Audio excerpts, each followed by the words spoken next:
Astros leading the National League in a lot of different offensive categories. They'll have to have their offensive game going tonight. Behind Lima, they won 11-3 last night, but the assignment this evening will be a lot more difficult for the visitors from the National League Central. Astros and Dodgers. Bob Carpenter and Joe Morgan. And why not talk about pitching on a night like tonight? Joe, they've lost 3 in a row, the Dodgers have. Kevin Brown has to be the stopper tonight, and he put the stop to Houston last year, didn't he, in the playoffs? Well, that's what they brought him here for, is to be the stopper, to be the #1 pitcher. And the tough thing that Houston has to face is that they're pretty much, the Killer Bees are all right-handed hitters. And Kevin Brown handles right-handed hitters very easily. Take a look here. Here's Craig Biggio, one of the best hitters in baseball. High fastball and the splitter. High fastball to Derek Bell, followed by the splitter. Those are 2 strikeouts by each. Then they come back with the high fastball to Bagwell. Anytime you have a right-handed hitting lineup and you send them against Kevin Brown, you're asking for trouble. And that's what the Astros have. And, of course, when you talk about splitters, you've got to talk about Shane Reynolds. He might be the best pitcher in baseball that not that many people know about. He's been one of the steadiest performers in this league a number of years. You're right. And I first saw him pitch here in Dodger Stadium. He pitched a magnificent game, almost pitched a no-hitter that night. But his key is his control. He has all 3 pitches. A good fastball, which is a sinker, a cut fastball he uses as a slider sometimes, and a splitter. When he's throwing all 3 of those pitches over the plate, he's very tough to hit. And since opening day of '98, Shane Reynolds more wins than any pitcher in the National League. And there's the defending National League Manager of the Year, Larry Dierker. We've got a bunch of Killer Bees tonight. Kevin Brown has to stop the likes of Biggio, Bell, and Bagwell in L.A. tonight. Team in Major League Baseball has a higher batting average than the .298 of the Houston Astros. Those, of course, the Cleveland Indians starting tonight over .306, and Trey Wingo showed you how well they're hitting the ball tonight. First in batting in runs per game. Total runs, they've scored 216 because of Biggio and Bell, the way they drive the ball. They're first in doubles. And last week they overtook the Dodgers for #1 in steals in the National League. The Dodgers with 49 to the Astros 56. Caminiti starting to warm things up, Joe, after a very slow start. He was bothered by a couple of different ailments in spring training. When he gets going, this will be an outstanding offensive ball club. Well, it is a good ball club, and the problem with him is his health. You never know how many games you're going to get out of Caminiti. He's a battler, as we all know. He'll go out there hurt, but he needs to be healthy to add a left-handed bat to break up some of this right-handed power that the Astros have. And tonight is a good example of that. I mean, I think that Kevin Brown just matches up so well against the Killer Bees that they do need Caminiti to add a little something to them. Kevin Brown 4-2, 6 in the league in ERA at 2.75. He's in the top 5 in innings, maybe way up there further by the time this game is over, and he's 3rd in strikeouts. He'll face this Houston lineup hitting .298. Biggio with a 6-game hitting streak, and the Killer Bees, Biggio, Bell, and Bagwell, not too well against Kevin Brown this year, only 9 out of 40. And then Caminiti is in the cleanup spot. Left-handed, he's batting .291, so his numbers are on the rise. Carl Everett has a 6-game hitting streak. Bill Spires plays in left field. Richard Hidalgo is on the bench tonight. Tony Eusebio is the catcher. He has a 5-game hitting streak. Tim Bogar's at shortstop because Ricky Gutierrez is out for a while. They have lost him with a fractured left hand, and Shane Reynolds is a pretty good hitting pitcher in the #9 hole. And let's take a look at Kevin Brown. The thing that makes Kevin so tough to handle is he throws a 90-mile-an-hour fastball that rides up. He throws a 90-mile-an-hour sinker, and he also will throw a slider. So, I mean, those are his 3 key pitches. But he also, every once in a while, mixes in the changeup against some left-handed hitters. I mean, he's just a very difficult matchup for this Astro ball club. And that's one of the reasons you see Spires in left field instead of Hidalgo. They're trying to get as many left-handers in there as they can. They have Everett and Caminiti, 2 switch hitters. And let's take a look at the defense behind Kevin Brown, which is always important, especially your infield defense. And Eric Young is back. He was injured on a slide by Eric Davis stealing the base, and he injured his ankle. And let's take a look at that. Happened Sunday in St. Louis. Now watch. There's the slide there by, and right on the ankle, you could see Eric Davis's left foot right on the ankle. And he was trying to make sure that he could play. He was in the outfield loosening up. And the decision was, yes, I can go. And Eric Young starts at second base for the Dodgers tonight. Obviously testing his lateral movement with that warm-up drill today. He's up the middle with Mark Grizzolonic. It looks like he's ready to play tonight in a good frame of mind as Biggio steps in. There's his double play partner, and the guy on the right side is Eric Karros. And as Biggio steps in, batting .295, first pitch of the game from Kevin Brown, jams him, and it's fouled back. Everyone talks about Kevin Brown's sinker, and it's great to have that sinker against the left-handed hitters. But I think the pitch that makes him so difficult for the right-hander was that pitch right there. The fastball that runs in on them, not necessarily down and in, but it runs in on them, and that opens up the outside part of the plate. And that's exactly what he does. He goes in first, and now he goes to the outside part of the plate, and quickly he's ahead 0-2. That ball rattling the cage of Todd Hundley, who takes a walk. Home plate umpire Mike Winters. Right on the outside corner, just above the knees, and it does get a piece of Todd Hundley, and that's one of the problems with catchers over the course of a season. You get a lot of foul balls and foul tips, and Hundley wants to make sure he's okay, make sure he can throw. And he's had the bad elbow in the beginning, and now he's got a little problem with his shoulder. Now he fouls one off his shoulder. And just when Todd was starting to come back, saw him in St. Louis the other night, gun out Sean Dunson on what had to be his best throw of the year. Then he gets his shoulder whacked by a foul ball here. Biggio's in the hole, no balls, 2 strikes. On base average of .386 for Biggio. And Brown has come out challenging him. 16 strikeouts in those 2 games in the divisional series last year by Kevin Brown. Well, we broadcast the first game, Kevin Brown against Randy Johnson, which was just a classic matchup, a lot of strikeouts. But Kevin Brown that day was just overpowering. I mean, he overpowered the Astros hitters. 16 Ks, then 5 for a total of 21. That was a breaking ball, low and away, 1 ball, 2 strikes. Biggio may be the ultimate table setter in all of baseball right now. Good matchup tonight between Kevin Brown and this offense. That ball was simply missed by Hundley, but it bounces toward first base, and Karros has to cross the baseline to make the catch. And you see what makes Kevin Brown so effective. He was late on a couple of fastballs, so you try to hurry up and get there, and that fastball is way off the plate. It just kind of looked like a cut fastball, and I mean, it handcuffs Hundley, and he knows what's coming. So just think how difficult it is to try to hit when you do not know what's coming. A lot of movement on all of his pitches. Derek Bell steps in. He's been very consistent for the Astros so far. He hasn't gone more than 2 consecutive games without a base hit, hitting safely in 20 of his last 24.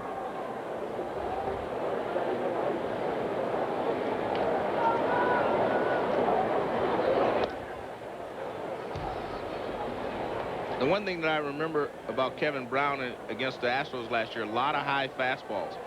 You know, he throws a sinking fastball, and then he can throw the riding fastball, the 4-seamer. And he used that a lot against the Astros for strikeouts. They chased that pitch up and out of the strike zone. That one there, but he wasn't ahead in the count, so Derek Bell doesn't chase it.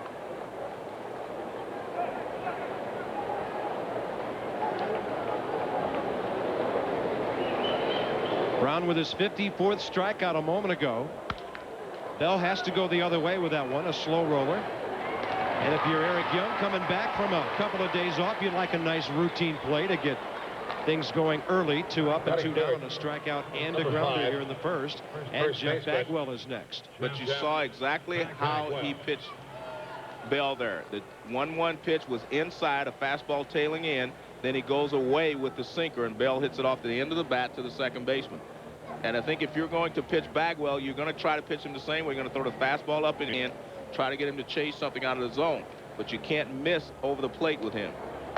And there's the one up and in. That's exactly how you would pitch Bagwell if you're going to draw it up on a piece of paper. You pitch him fastballs off the plate, up and in, and then you go away with some breaking balls or fastballs away.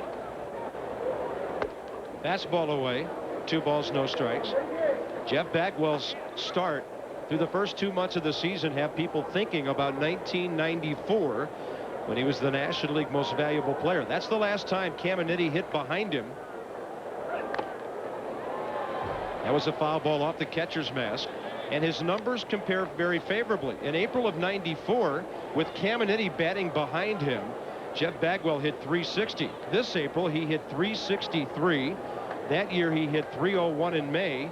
This May, he's hitting .305. Power numbers about the same. 2-1 pitch. Did he lay off the high fastball? Yes, he did, says Ed Montague. This is what they're trying to do, get him to chase the high fastball. And Bagwell, I think, was under control. He controlled it pretty well, and Ed Montague has the best look at it. 3-1 pitch. Bagwell takes it inside and high.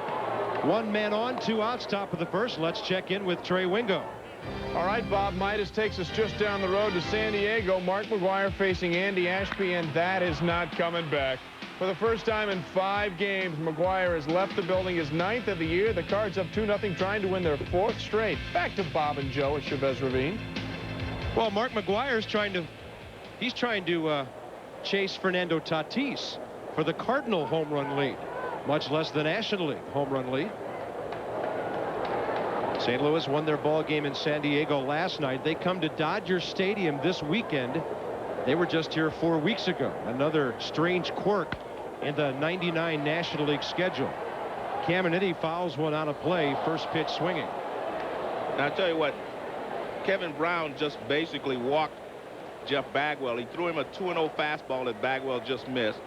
He got the 3-1. He said, I'm not going to try that again. He just kind of threw a sidearm fastball tailing in. And if Bagwell wanted to swing at it, okay. If not, he'd walk him, and now he'll go after Caminiti. Bagwell just has too much power to be flirting around with 3-1 fastballs. On the corner, 0-2.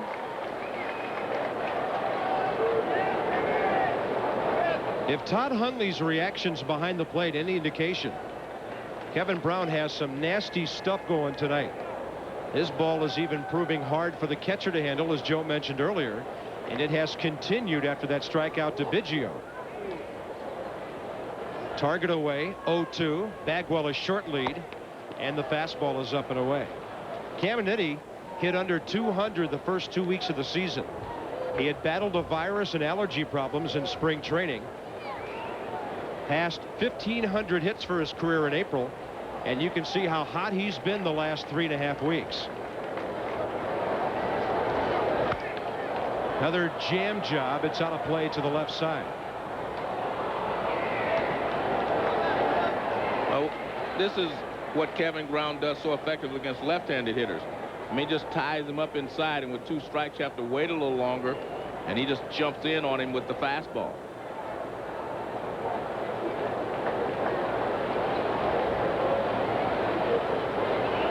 Brown with a career record of 143 wins, 101 losses.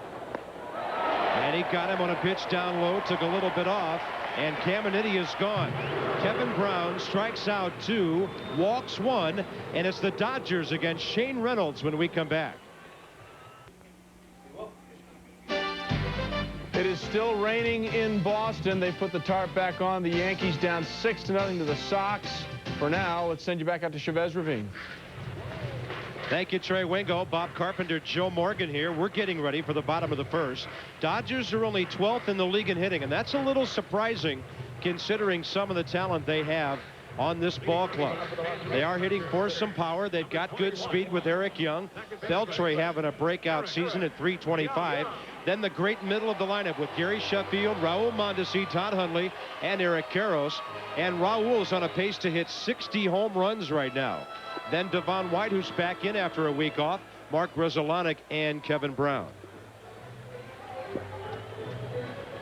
And on the mound for Houston, Shane Reynolds, we talked about his best pitch is his sinker. He throws a good sinking fastball. He throws a cut fastball and a splitter. And you see his record 6-2.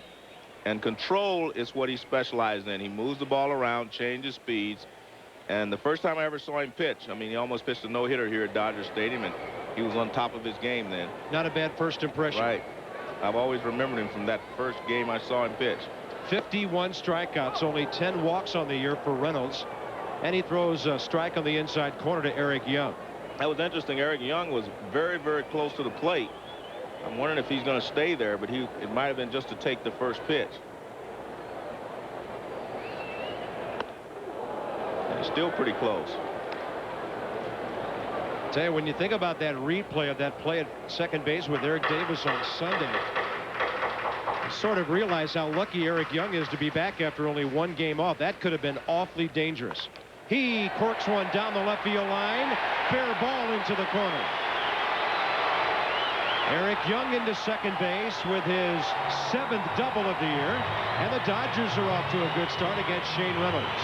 And actually, it's good hitting here by Eric Young. The pitch wasn't a hanger. It was a breaking ball. It was down, and it was actually out over the plate. Now watch him. He's standing so close that he goes out there and gets it. See, that's a splitter. And he goes out there and gets it and pulls it down the left field line. See, that pitch is down. Look where it is. It's down around the knees. But he stayed down with it and just pulled it down the line right inside the foul line down the left field line. And he leads off with a double. Adrian Beltre has a chance to do something this year that no Dodger has ever done. He could be the youngest to ever hit 300. He's only 21 years of age. 2 other Dodgers were 22 when they hit 300. And they were both outstanding left-handed batters. Beltre hitting .325 right now with an on-base average of .415. In 1961, Ron Fairley hit 300 plus at the age of 22. 11 years later in '72, Bill Buckner did it for this ball club. Ball bounces up, gets away. Eusebio can't find it, but finding third base is Eric Young. Actually, that was good heads-up base running by Eric Young. As soon as that ball bounced in the dirt, he started for third, and the ball wasn't far away. Now watch Young on your right part of your screen. He sees it. Now he takes off.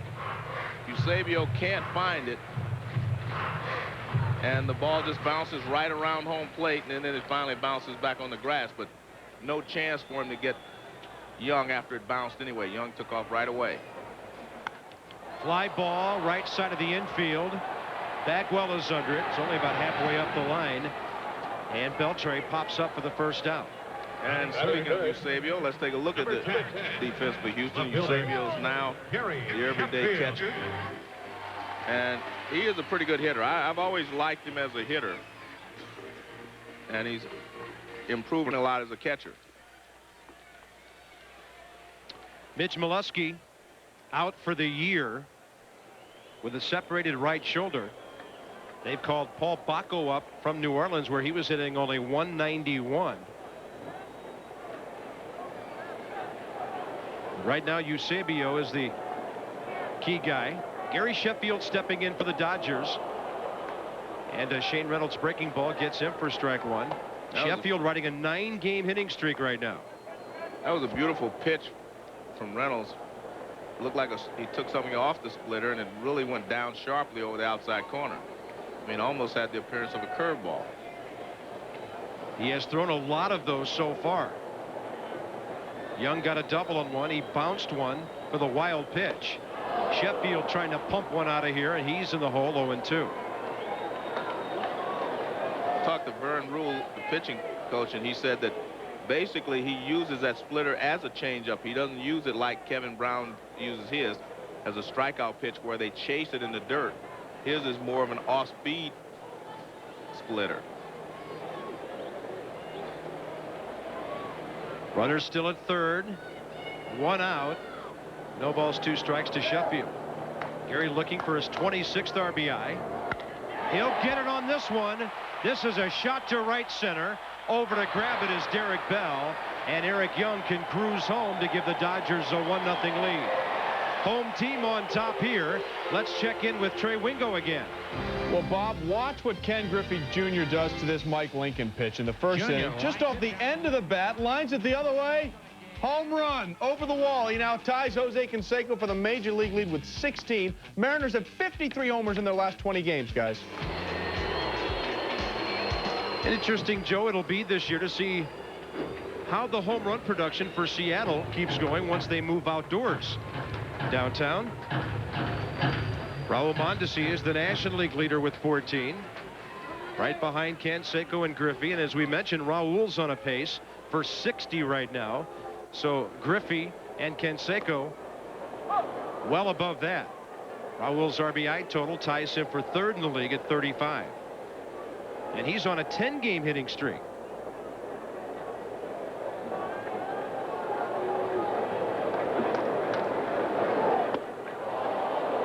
I'm going to have to think that that first pitch was a curveball, because that is definitely a splitter or a change right there, and he uses that as his changeup. Because I could see the delivery there, and that was for a changeup. 5 of those 14 base hits over the 10 games have left the ballpark. Mondesi lays off the low pitch there. 1 ball, 2 strikes. Now that definitely was a splitter.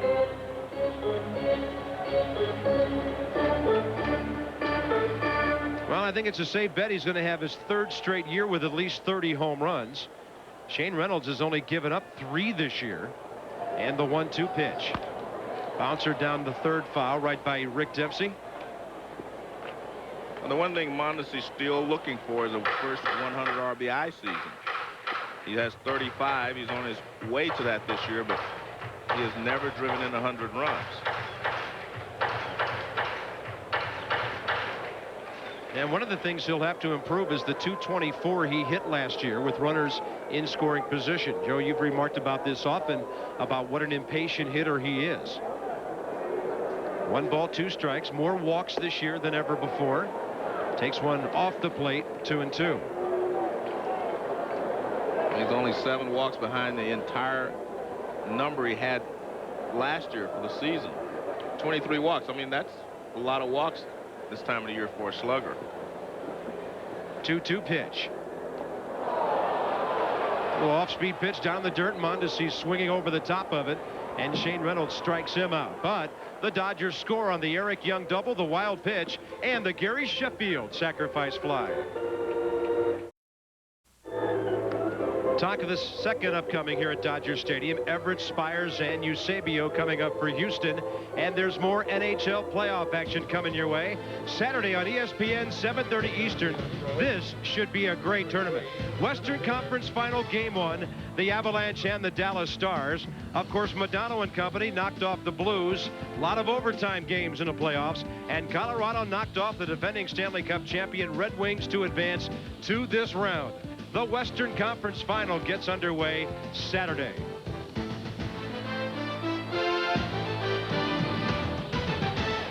Carl Everett for the Astros, top of the 2nd. Kevin Brown has a lead to work with. And I guarantee you somebody's sitting in the Houston dugout right now wondering, oh, maybe he already has enough to win this game. Whenever you're facing Kevin Brown, that thought crosses your mind early in a game. Carl Everett, 15 for his last 28. This Houston lineup has a bunch of guys on hitting streaks. Fly ball out to left center, and Sheffield is over there. I would venture to say that some of them will be broken tonight.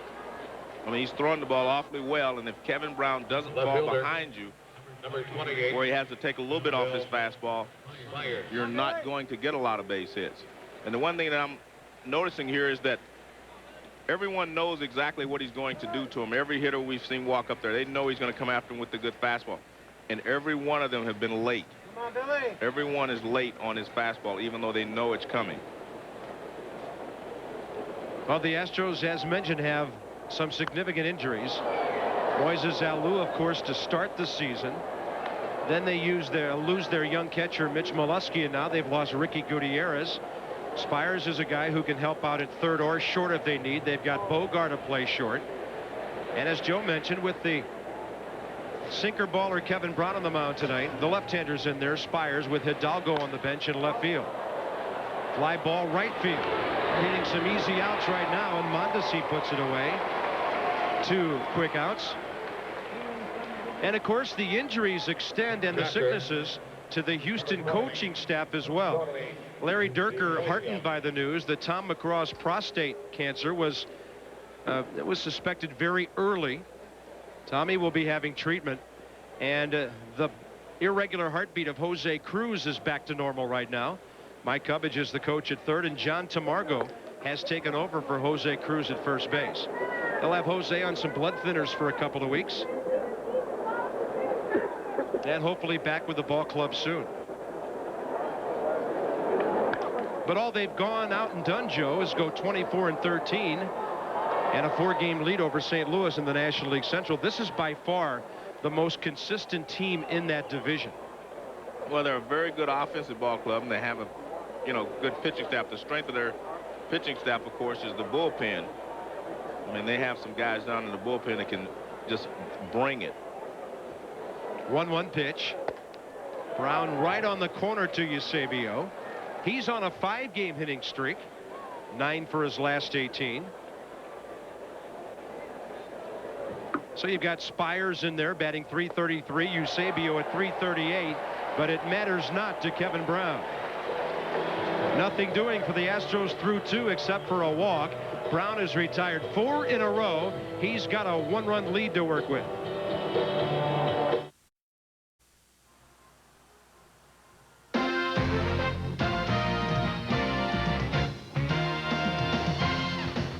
ESPN Wednesday Night Baseball is brought to you by Killian's Irish Red, which reminds you one look says a lot. And by Krylon. For the perfect finish, start here.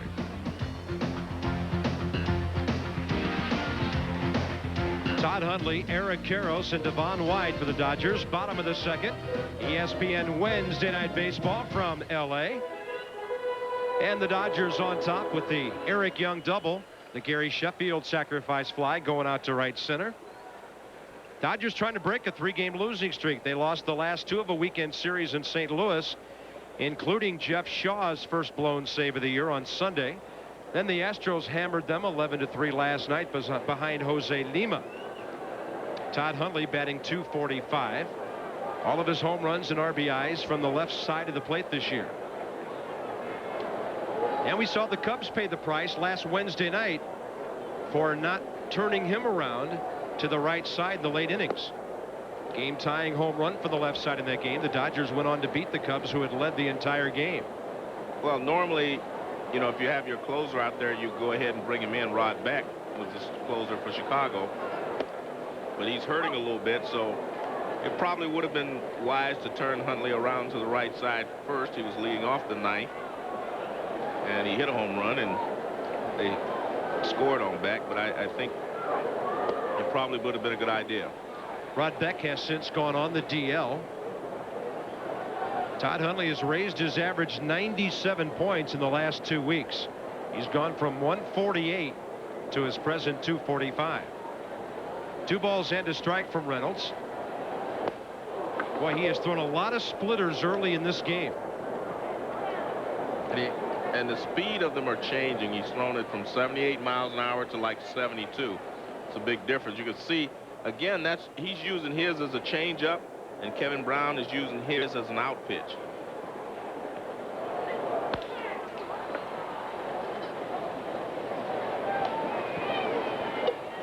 They're hoping their foul balls stay in play tonight. Every team in Major League Baseball may need to send some extra balls to Colorado for the next ball game coming up. How about that today? 24-12, the Reds over the Rockies. 2 balls, 2 strikes. Todd Hundley on a high fastball away, can't stop his swing. Well, that's what makes him so effective. He saw that Hundley was sitting on the changeup or the splitter, so he comes with the high fastball. Hundley can't stop his swing. You watch here. Hundley, see how he's flat-footed because he's trying to wait for the off-speed pitch. He didn't even stride, and he just threw the fastball right by him. That might have been something that Eusebio saw, that he wasn't striding, and just say, hey, let's turn the fastball loose. Eric Karros down in the number 6 spot against the right-hander tonight. He's got a base hit going the other way. So they go right-handed, left-handed, right-handed with Mondesi, Hundley, and Karros. And Eric does a nice job of taking that ball into right field. Well, he gets the first pitch fastball out over the plate, and he just kind of rips it to right field for a base hit. It's actually a cut fastball, and he goes the other way with it and hits it past Craig Biggio at second base. And the Dodgers are glad to see this man walking into the batter's box. Devon White was 7 for 11 over 3 ball games before injuring his hamstring. He's now been out for the last week. Back in there tonight. That's a pretty good bat to have, batting 7th in your lineup. Not to mention the speed and the power. That ball right off the end of the bat. Bogart has to hurry, and he got him by a step. Well, normally he may have had more problems throwing Devon White out, but he's had a tight hamstring, and he wisely did not stretch everything out on that particular play.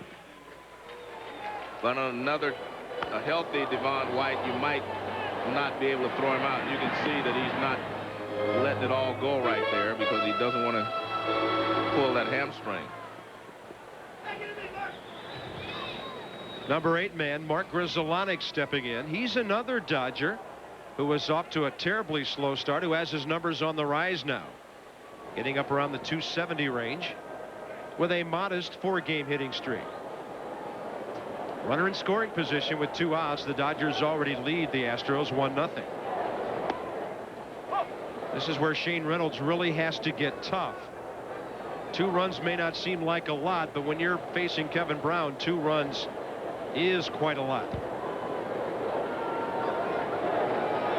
Grudzielanek only 4 for 40 with runners in scoring position so far this year. He rips one to left field. That is in front of Spires, who throws home. Eusebio can't handle it, and the Dodgers lead 2-0. That was not a bad play by Spires. Blocked the ball, came up throwing quickly. But a big 2-out hit for Grudzielanek. Well, this pitch stays up. Watch, this is not the pitch that he's been throwing to get the guys to chase it. Now, this is a great play, actually, by Spires. I mean, he comes up, he fires. He's just a little too long with his throw. If it would have bounced a little quicker, Eusebio would have been able to handle it. But he had to try to take it on the short hop, and he just could not make the play. And here you see Karros chugging around third, and you can see the throw beats him, but it's just such a tough throw to handle. Eusebio couldn't make the play.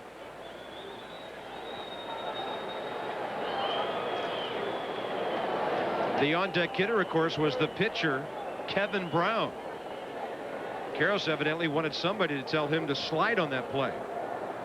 Kevin's only 1 for 20 this year. He's a decent career batter with a mark of 144 and 18 runs batted in. So that base hit by Grudzielanek does a couple of things. It puts the Dodgers on top. It also ensures that at the very least Eric Young will lead off next inning if Brown's retired here.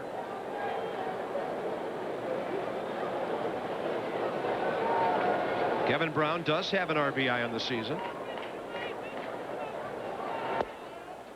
And Reynolds pours one in there that evens the count. 1 ball, 1 strike. One thing Reynolds can't do, and I think he's actually done it so far in this ballgame, he's fallen in love with the changeup and the splitter. And the hitters are going up there looking for it, and that's why Grudzielanek was able to handle the one that he hit. You have got to mix in, a few more fastballs because he has a good fastball. He just needs to spot it. I mean, if you're a hitter, you're sitting on the bench and you're watching a guy continually throw the changeup, and if hitters not handle it, well, when you go up there, quite naturally, you start to look for it. And if he makes a mistake with one, you're able to handle it, and that's exactly what Grudzielanek did. Well, this man's a power pitcher. Here's a 1-2 pitch, and he just misses off the plate. Mike Winters not giving the call to Shane Reynolds, who's probably wondering about this one. Well, Reynolds definitely wanted the pitch. It was over the plate. I guess Eusebio raised it a little bit like it could have been low, but it definitely got the plate. 2-2 pitch now.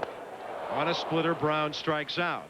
But the Dodgers have runs in each of the first 2 innings. Karros and Grudzielanek teaming up. 2-0 L.A. The Astros, number 27, Kevin Brown and the Dodgers now a 2-run lead to work with as we go to the top of the third here at Dodger Stadium. Hey, how about some guys having some big NBA playoff action? Tim Duncan, Kobe Bryant, Allen Iverson on the cover of the latest ESPN magazine. Also inside, Mo Vaughn couldn't be happier as an angel out here, and Matt Williams finding some inner peace and his power stroke for those first place Arizona Diamondbacks. On newsstands now, the brand new ESPN magazine. Kevin Brown against Tim Bogar, Shane Reynolds, and Craig Biggio, top of the third here at Dodger Stadium. Last year, the Dodgers beat the Astros 4 out of 6 here, winning the season series 6-3. Astros drew first blood with a big 11-3 win here last night. An ugly night for the home team. But Kevin Brown tonight trying to fulfill that stopper role. Matt Galante alongside Larry Dierker, who's had one of the best 2-year runs of any rookie manager in recent memory. Larry Dierker winning 186 games, average of 93 his first 2 years with Houston. Not bad for a former TV analyst.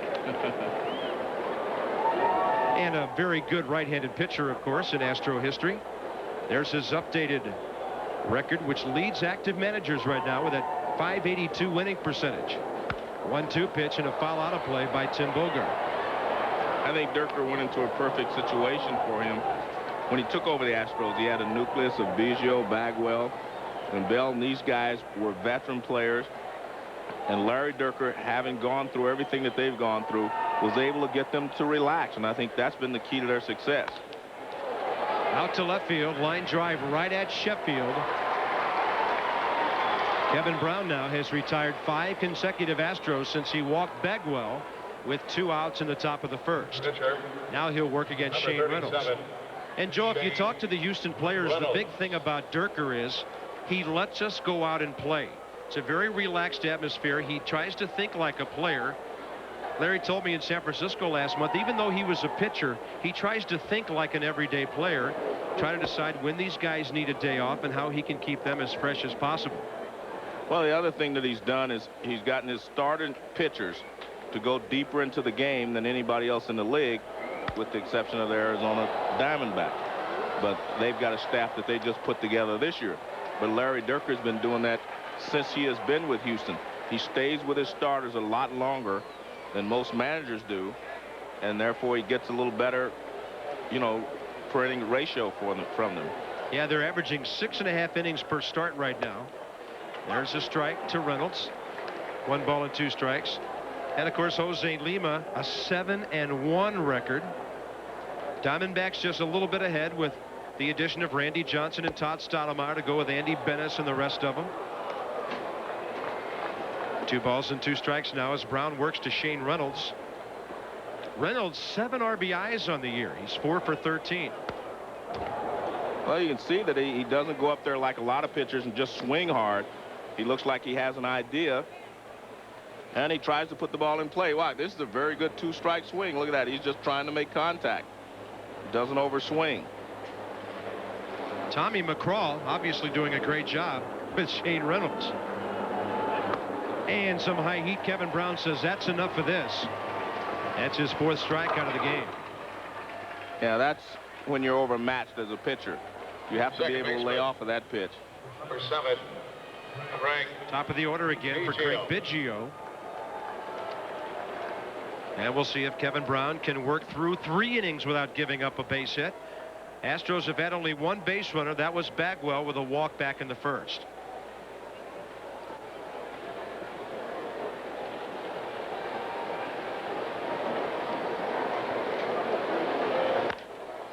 Biggio for a leadoff man, an outstanding combination of Gold Glove defense, speed, and power. He hit 20 home runs last year, drove in 88. And his 50 steals last year, his 12 this year have him at 330 now for his career.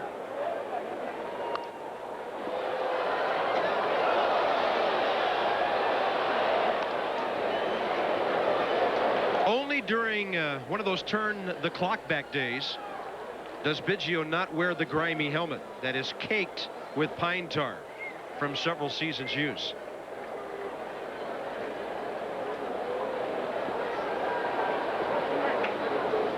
Brown had him 0-2 first time and struck him out. Craig got tired of waiting there.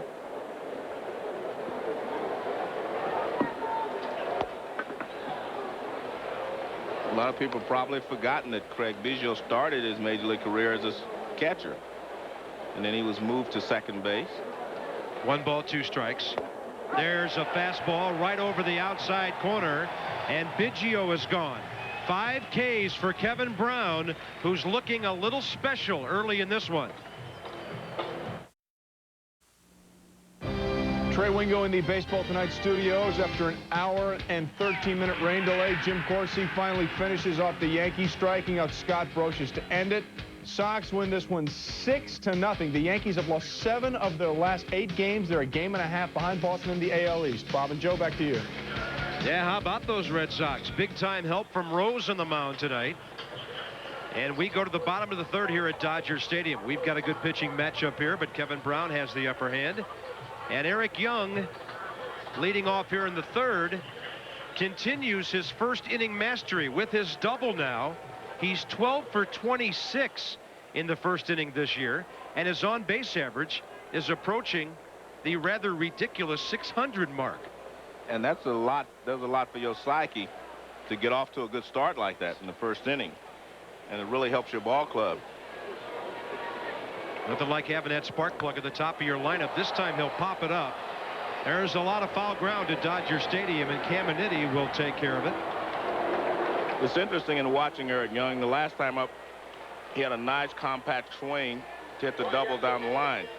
This time he takes a big swing and he pops the ball up. And I've seen him do that a lot lately.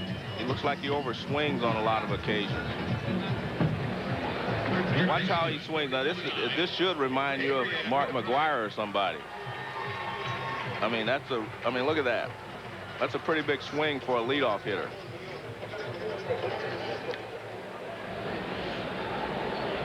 But he's a good one. That he is. Beltre, a good-looking rookie. Last year, he batted .215 in 77 games for the Dodgers, and the best month he had saw him hit only .235. Played some winter ball, and he has come back ready for his first full season. He gets jammed and pops it up to right field. Biggio out, Derek Bell in, and 2 quick outs for Shane Reynolds.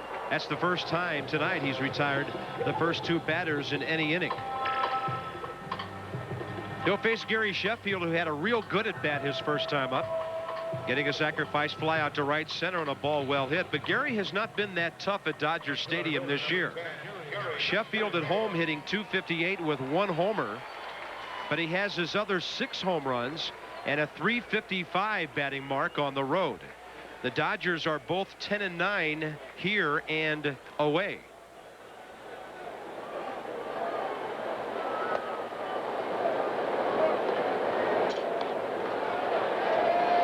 His hitting streak at stake tonight of 9 games. Luis Gonzalez saw his come to a close at 30 today.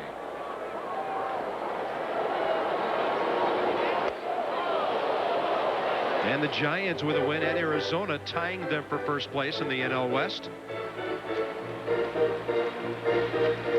Dodgers started the night a game and a half back, having lost 3 straight. Kevin Brown's got his game face on.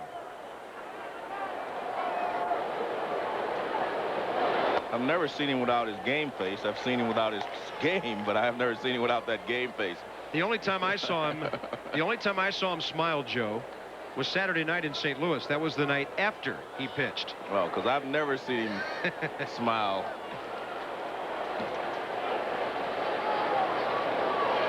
Two balls and 1 strike to Sheffield. He lashes one, caught by Bogar on a hop, and he turns and fires. Outstanding play by Bogar. After 3, 2-0 Dodgers. And 2-0 Dodgers.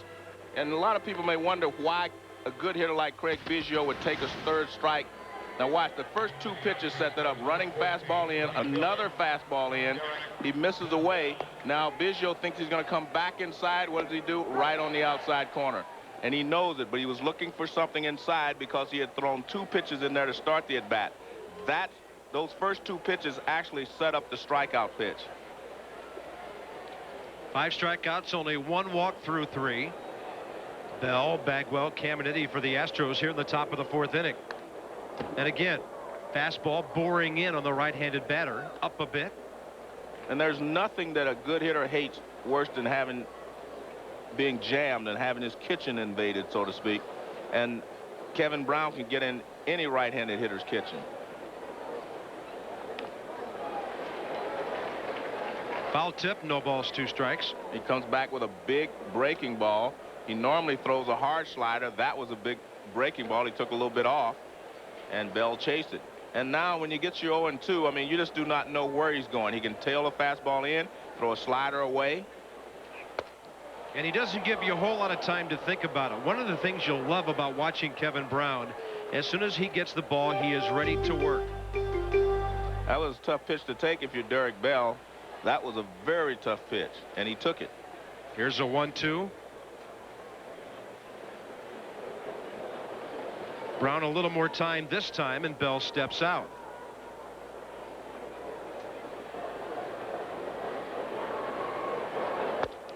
Low heat, heavy sink, and strikeout number 6. He's retired 8 straight Houston batters. The thing that made this last pitch tougher than all the other 3 was that he threw it from a different angle. Bell was looking for the ball sidearm. Now watch where he comes with this pitch. Right over the top, right on the outside corner. And he had thrown the other 2 kind of 3/4 to sidearm. And you start looking for the ball from that point, from that spot, and he turns it loose on top. No chance. So since Bagwell walked, nobody has reached base. He flies right field. It backs up Raul Mondesi to the track, and it's gone to the opposite field. The first Houston hit with 1 out in the 4th is Jeff Bagwell's 12th homer of the year. That's the reason he didn't want to throw Bagwell a 3-1 fastball in the first inning. And he turned the ball over and let Bagwell take a walk. Now this pitch here, he's trying to get the fastball in, but this pitch is not in enough. See, that ball stays over the middle of the plate. Bagwell's late on it, but he's so strong that he's still able to drive it out of the ballpark to right field. Caminiti is next. Well, just when it appeared it was going to be a while before Houston would get a hit, if ever, Bagwell takes one out the other way. And a bouncing ball foul from the left-hander Caminiti. Well, remember, we're talking about Biggio, Bell, and Bagwell. All 3 are good right-handed hitters. If Kevin Brown makes his pitches, he will get them out. But if you make a mistake, any of the 3 of them can make you pay. Bagwell's more likely to make you pay because he's more the power hitter of the 3. 2 balls and a strike. Caminiti struck out swinging his first time.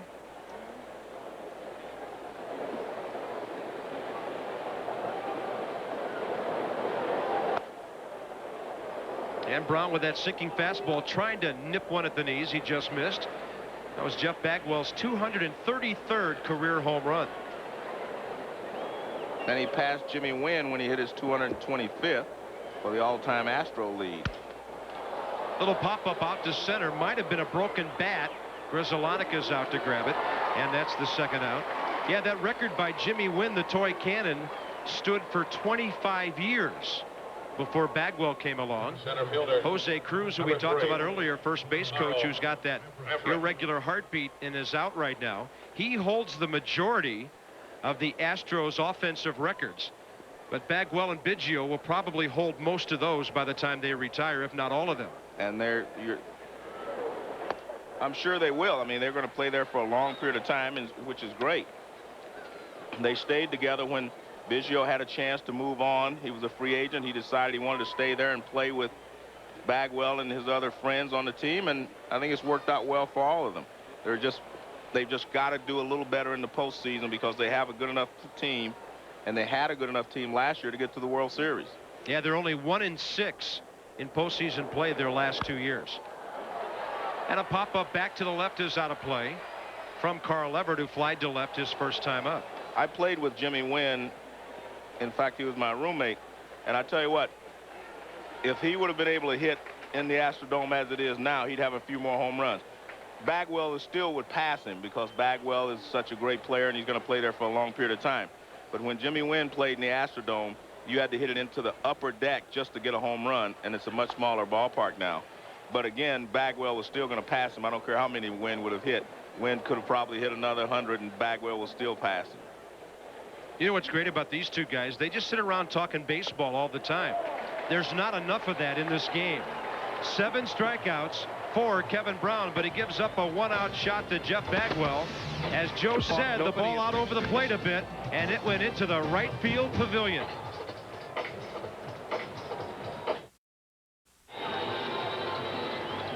Astros have cut the Dodger lead in half on the Bagwell home run. Raul Mondesi, the Dodgers' chief home run threat, will lead off here in the bottom of the 4th. Todd Hundley and Derek Karros to follow. Mondesi struck out swinging first time up. So did Hundley. Karros got a base hit.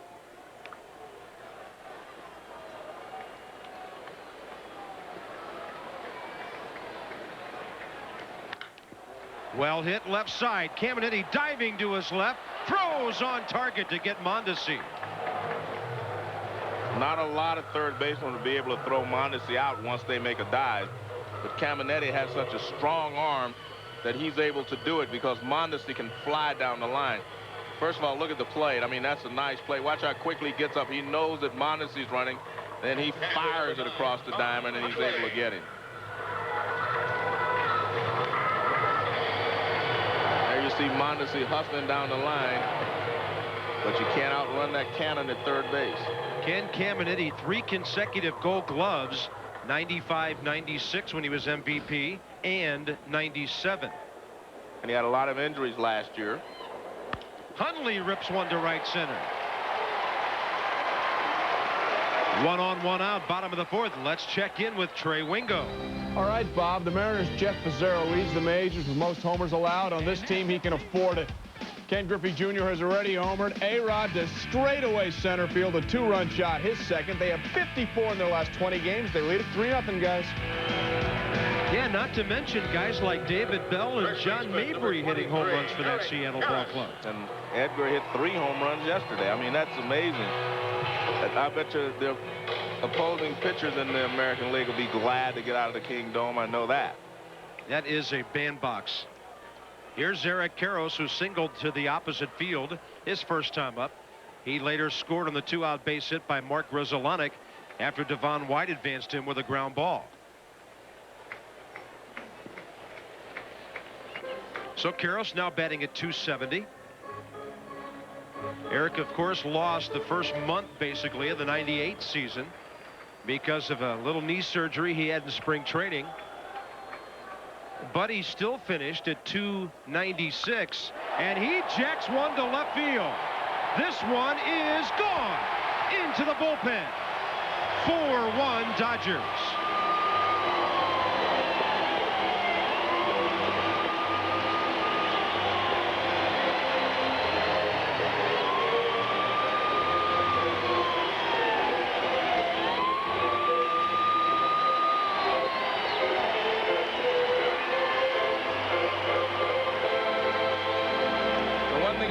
About the Dodgers today is they seem to be closer to the plate than I remember. Eric Young and Eric Karros, they're both closer than what I've seen before.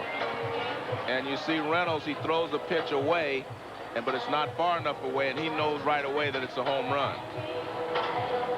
But what they've done is moved up on the plate, and that allows them to handle the ball that's out away from them. Karros with his 5th of the year. His RBI total increases to 21, and the Dodgers lead it 4-1 now. Devon White locked up, and he's in the hole 0-2. And as we mentioned earlier, Shane Reynolds doesn't give up many home runs. That's only the 4th he's given up in 55 innings this year.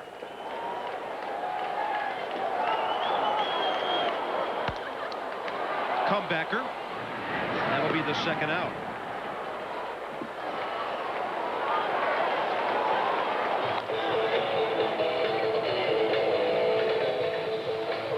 pitcher has a pattern, and that pattern has been established tonight by Shane Reynolds, as he's throwing a lot of changeups and keeping the ball away.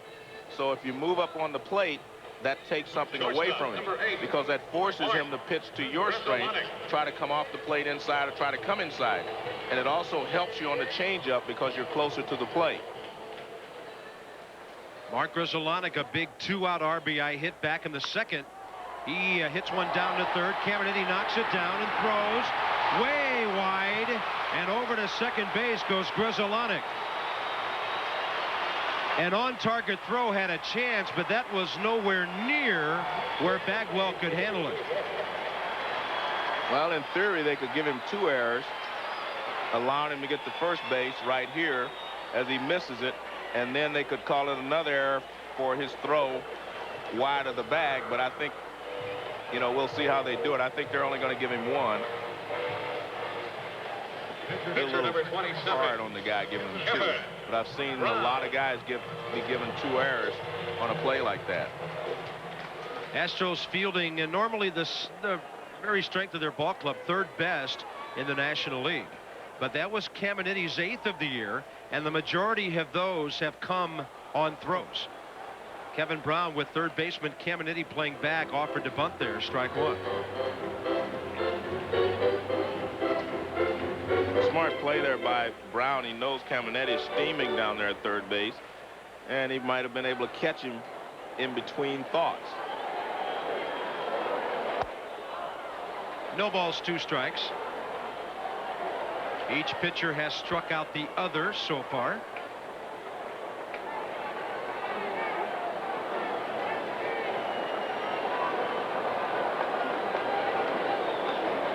And again, Grudzielanek finds a way to hit the ball hard and get on base to at least get Kevin Brown up.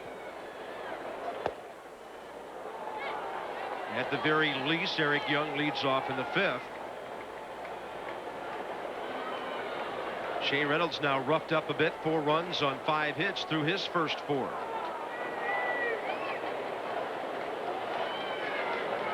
One ball and 2 strikes. And a splitter strikes out Kevin Brown. 4 strikeouts for Reynolds, but a tough 4th inning on the Todd Hundley 1-out hit. And then Eric Karros hit an absolute screamer into the left field bullpen. 4-1, and Reynolds knew it. Shane Reynolds gives up the Eric Karros home run, and the Dodgers lead 4-1 now as we move to the top of the 5th here in Los Angeles.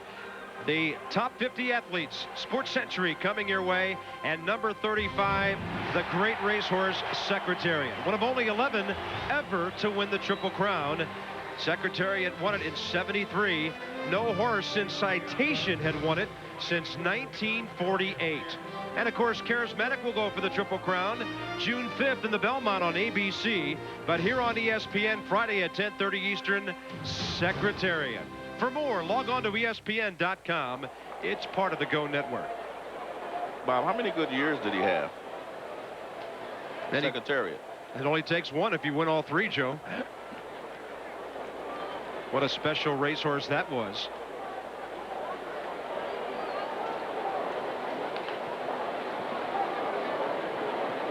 Spires, Eusebio, and Bogar, and a drag bunt. Brown gets it. He'll race to the bag.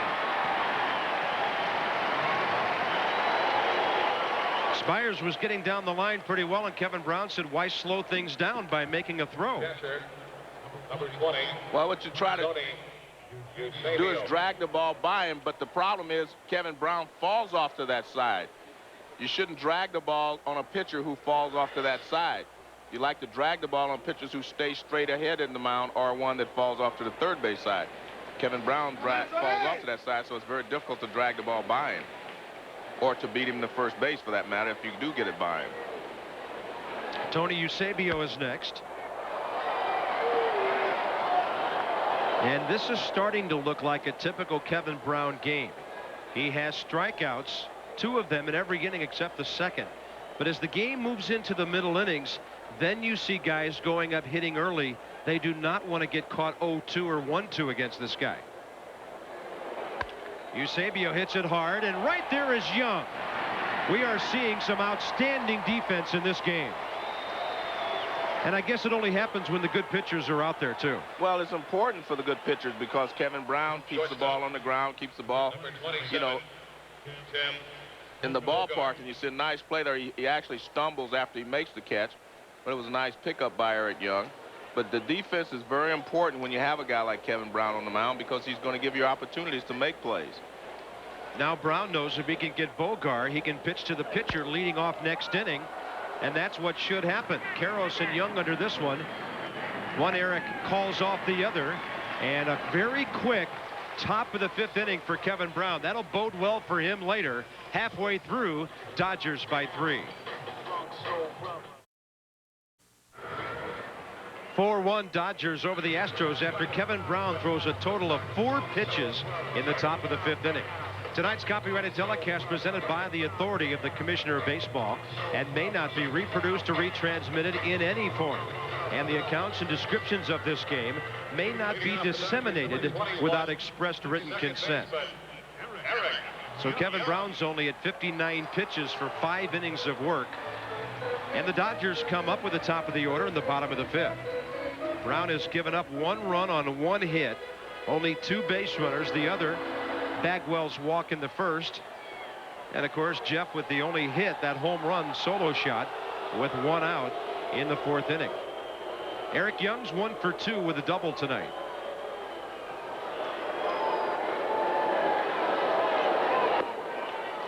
He showed bunt that drew Caminiti in at 3rd and a called strike.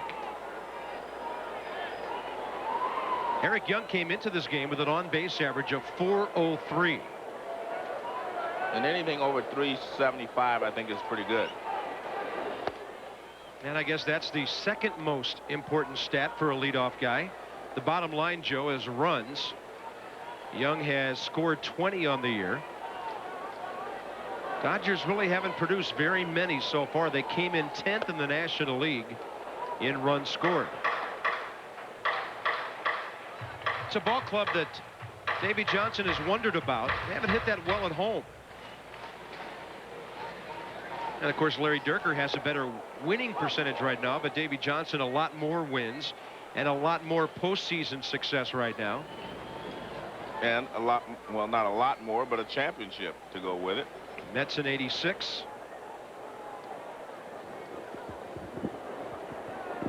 Reds and the Orioles previously on his resume, and a ground ball down to Caminiti. This one's on target. Second time through the lineup, the Dodgers gave Shane Reynolds some real problems. Well, first time they had the base hit, and they had the 2 runs, but second time up, the big fly accounted for 2 runs. Well, one counted for 1 run, I should say, with Eric Karros hitting a 2-run homer and the other 2 runs coming on a double and a couple of base hits. Adrian Beltre 0 for 2 tonight with a couple of fly balls. Beltre doesn't have any hits, but he's actually had some good swings at Reynolds. He hasn't been fooled very much. I mean, he's had some real good swings at him.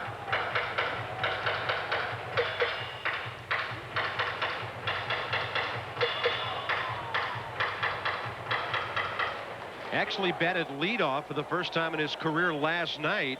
Had a single and a double with Eric Young not in the lineup. He's back in his customary number 2 hole tonight. Of course, earlier in the season, they had him batting further down in the lineup, but he's been so good they moved him up.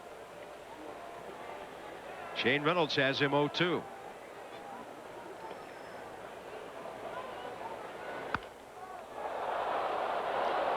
The Dodgers, like the Astros, you know, have an interesting lineup in that if you go down the lineup, Eric Young, Beltre, Sheffield, Mondesi, all right-handed hitters at the top of the order.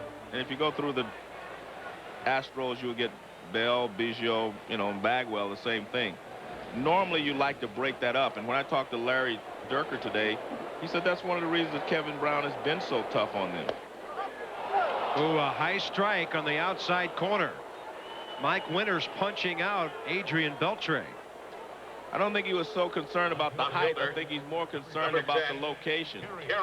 He thought it was outside. You can see him walk across the plate. He thought it was outside, but Winters says it got the outside corner. Gary Sheffield 0 for 1 with a sacrifice fly. Collected his 26th RBI back in the first inning to put the Dodgers on top. They have never been tied or trailed since. And Reynolds moves him back with an inside fastball. And that's the pitch that I'm surprised Reynolds hasn't used more often, because Carroll's moved up on the plate. Sheffield always stands close. But Eric Young, both of them moved up closer to on the plate tonight, and he has continually pitched those two hitters away. And see, that's what you have to do. When you have a guy who's moving up on the plate, you have to pitch the pitch inside. Whether you throw a strike with it or just move him off the plate, you have to let them know that you will come inside. And he has not done a lot of that up until this point.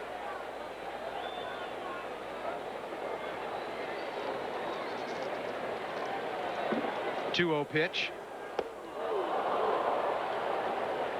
Gary Sheffield over the top of that one as Shane Reynolds really dipped it down. Well, the first two pitches set that up. I mean, Gary's not going out there after it. Look at his body. He didn't go out to get that pitch. Gary, a lot of times when you haven't pitched him inside, he'll go out there and get that pitch. But because he had come off the plate 2 times inside, and it's an unconscious thing as a hitter. When they pitch you inside, unconsciously you start to protect inside. And it's the same thing if they pitch you away 4 or 5 pitches in a row. You start to lean out there. I mean, that's just the nature of the beast, and that's what a hitter does.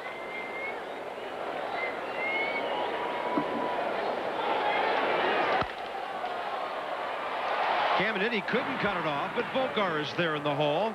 And a 1-2-3 fifth inning for Shane Reynolds. He will lead off in the top of the 6th. It's 4-1 LA.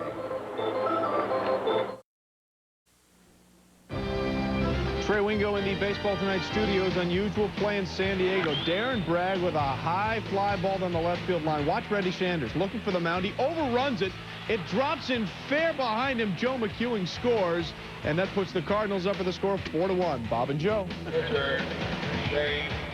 Well, that's the ultimate English off the bat of the left-hander, twisting back into word fair territory, huh? Well, I think he was looking for the mound, and you know that was what caused him to lose the ball. But you should look for the mound, because you can be injured running up the hill like that, and you're not expecting it. Andy Ashby, the San Diego starter in that ball game tonight, he came in with a record of 5-2 and a good 3.00 earned run average. Shane Reynolds against Kevin Brown. Hardly seems fair, does it? No balls, 2 strikes. Brown has now retired 5 in a row since the Bagwell home run. He had retired 8 straight until Bagwell went deep. So he gets the luxury of the pitcher leading off here in the top of the 6th. And with this pitch, this will be as many as he threw last inning. Reynolds gets a base hit. He's 5 for 15 this year. Well, he is not an automatic out. You can see him cut down on his swing, as we saw in the last time he was hitting. He just tries to put the bat on the ball. He doesn't overswing. Now watch this. He has 2 strikes to watch. He just tries to put the bat on the ball. He's not trying to overswing like you see a lot of pitchers going for the big fly. He just reaches out and lines it to right center field for a base hit. Shane Reynolds wants to get in that running for that Silver Slugger award at his position. He has 7 RBIs this year. That's only the 2nd Houston hit. Biggio is next. Karros will play behind the runner. Well, this is an opportunity for Biggio and Bell to do something, because they've got Kevin Brown in a stretch, and that will give them a little bit of an advantage. Not a lot, but it helps. Well, Biggio said it best during batting practice tonight. You have to take advantage of the little situations that come up in a ball game against a Kevin Brown. He goes sidearm, throws it outside, 1 ball, 1 strike. And by that, Craig meant just what you're talking about, Joe, when he has to go off the stretch. If you get a runner at third with 1 out, you better get him in or you will pay. You better sacrifice and do the little things to move people around the bases. They're not in sacrifice mode right now, down by 3. And you see the difference right there. He dropped down through a sidearm fastball. Now he comes back over the top with another sinker, and this one is 2 miles an hour faster than the other one. And as a hitter, you do not know where the ball's coming from, and that's a distraction. You're trying to find the ball. When a guy's throwing 89, 90 miles an hour, it's hard to pick it up if you're not accurate from the release point. 1-2 pitch. Craig Biggio, almost impossible to get on a double play, at least this year. Kevin Brown throws the sinking fastball, but Biggio's gone 151 at bats without grounding into one. In contrast, Jeff Bagwell has already bounced into 8 double plays, and the Astros has a team 31. Well, Biggio stays out of the middle of the diamond in double play situations is the reason, because he makes you have to have 2 long throws, and that's how he's able to stay out of the double play. High fly ball left center. Well hit. Sheffield is after it. So is Devon White. And Devon White takes it right in front of the 375 mark. Shane Reynolds back to first base. Devon White never looks like he's in a hurry. I mean, he looks like he's always going to get there under control. And I mean, I thought that ball had a chance of finding a gap when he first hit it. But I mean, this is a high fastball, and he gets a pitch to hit, and he didn't hit it. He hit it pretty well, but he got under it a little bit. But I mean, look at Devon White. He just seems to always be there when the ball comes down. Well, Joe, he's cruised his way to 7 Gold Gloves. 7 Gold Gloves. 1 on, 1 out. Derek Bell, the batter. Ground ball to third. This could be 2. Young turns it. 2 long throws, but the Dodgers turn it beautifully around the horn. 5-4-3, and the Astros are gone in the top of the 6th. 4-1 Dodgers. The Astros had a chance. They had Brown in the stretch with Biggio and Bell. Now they get pitches to hit. Look at this. Fastball in the middle of the plate. He almost hits it out. Bell gets a curveball in the middle of the plate, and he rips it hard. So they did take advantage of the fact that they had him in the stretch, but they just couldn't find any gaps. But they got better swings at him out of the stretch than they had against him when he was in the windup. Only 70 pitches now through 6. So that was an 11-pitch inning after his 4 pitches in the 5th. He'll watch as his middle of the order goes to work here. Bottom 6, Mondesi, Hundley, and Karros against Shane Reynolds. Reynolds has not given up a hit since the Karros homer back in the 4th. Raul Mondesi's 0 for 2 with a strikeout and a ground ball. Shane came in 6-2 with an ERA of 3.91. He has a career rate of only 1.91 walks per 9 innings. Second best to Brett Saberhagen, who's currently on the DL. Among the 64 National League pitchers, that's a foul ball outside third, who have pitched at least 1,000 innings in their career. So some pretty lofty company there. And sometimes you see guys who don't walk anybody, Joe, who give up a lot of home runs because they're throwing the ball over the plate a lot. But Shane Reynolds, as we mentioned, has only given up 4 this year. That was one of the things, even a great pitcher like Juan Marichal, because he was always around the plate, he gave up a few home runs. But as long as they're solo homers, Ferguson Jenkins gave up a lot of home runs in Wrigley Field, yet he won 20 games year in and year out there because they were solo homers. He wasn't walking guys before he gave up the home run. A swing, 1-2.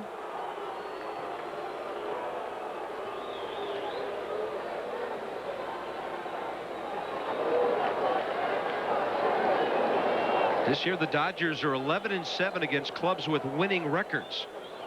Despite last night's loss, it's against the losing clubs they've been mediocre.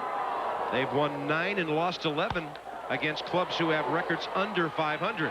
A quick scoop and a fire by Bogart throws out Raul Mondesi. 5 in a row now for Shane Reynolds.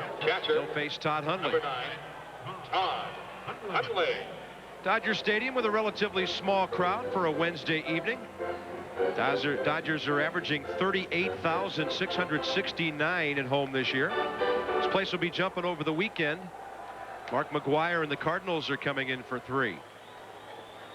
McGwire is a local boy.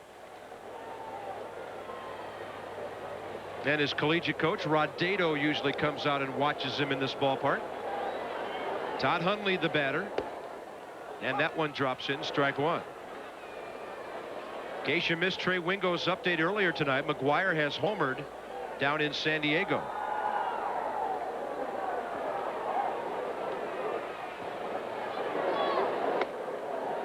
And that is a curveball that he's throwing there. He's thrown Huntley 2 straight curveballs. And you can see the release when it comes up with a loop, comes out of your hand like that. It's a curveball, not the splitter. And Huntley pops one up for Jeff Bagwell.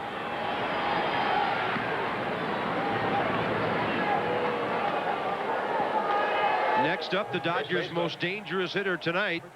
You'll hear a good hand for Eric Karros.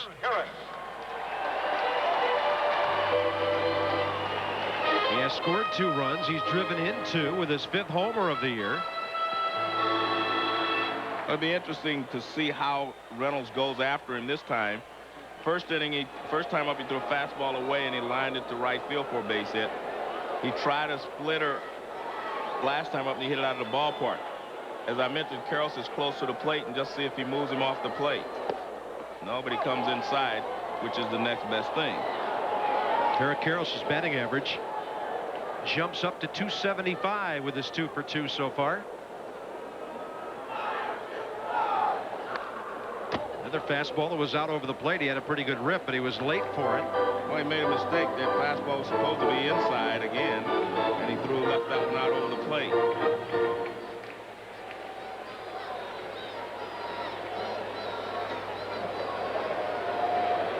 Two outs, bases empty, bottom of the 6th, and Reynolds has Eric Karros 0-2.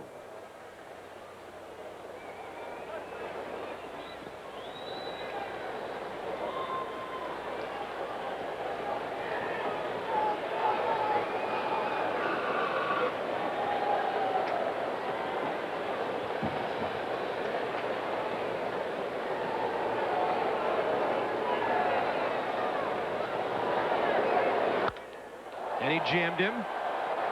Out to center field it is for Carl Everett. And a 1-2-3-6. 7 straight for Shane Reynolds. A 4-1 game into the 7th.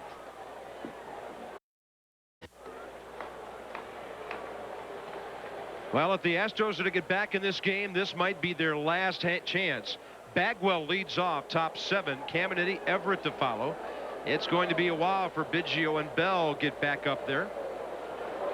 Jeff Bagwell 1 for 1 with a walk and a homer. Cammy to follow, and Kevin Brown throws one by him. 1 ball, 1 strike. They came in a collective 225 against Kevin Brown, and they're 1 for 7 in this game so far with a walk.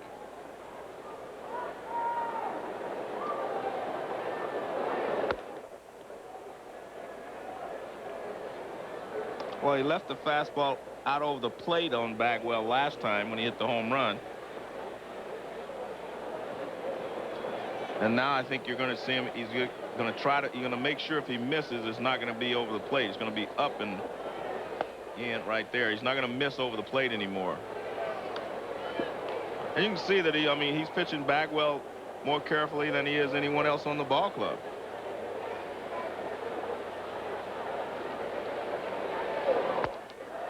And you can tell how locked in Jeff Bagwell is this year. His homer tonight to the opposite field. The day he hit 3 at Wrigley to break Jimmy Wynn's record, he was hitting the ball the opposite way. He simply has enough power to put it out of any park in this league. He's hit 12 on the year with 39 RBIs now. Here's a 3-2. Well, a sidearm. That ball really had some run to it. Well, that's what he wants to do. He tried it 3-1 in the first inning when he walked him. He wants to make sure that he doesn't leave the ball over the plate. And if he throws his sidearm like that, he knows it's going to tail in, and he will not leave it out over the plate. And if he misses with it, he just misses with it. But he knows that Bagwell's not going to hurt him with it. He may get a base hit, but he's not going to hit the ball out of the ballpark. 3-2 again. That time he tried to blow one by him, and Bagwell got under it. That was the same pitch, same position. He delivered that pitch from sidearm, but he had a straight fastball rather than a tailing fastball. Now watch this one. This one doesn't run like the other one. See, that's a straight fastball. That's the pitch he's trying to blow by him. Whoa. High and tight, and Bagwell's on for the 3rd time tonight. His 2nd walk to go with the home run. Those are the only 2 walks Kevin Brown has issued. That's why I said, I mean, he has been very careful and respectful of Bagwell in this ball game, and rightfully so. He wasn't about to leave another pitch out over the plate. And Bagwell was late getting out of there. And of course, Jeff, after having that hand broken 3 consecutive years, he's learned to get out of there. 93, 94, and 95, breaking that left hand that's so heavily padded those 3 years in a row. Caminiti was hitting behind him when Ben Rivera got him in 93 and Andy Benes in 94.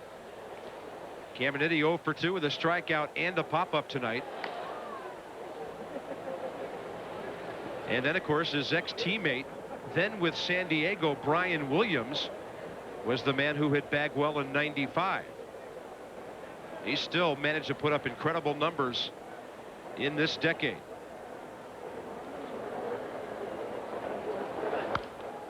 Caminiti fouls one on a play to the left side.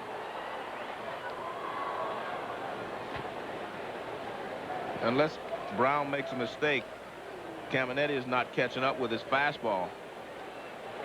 Unless Brown decides to throw him a sinker or take a little off or something, Caminiti's not going to be able to hit that hole on the right side.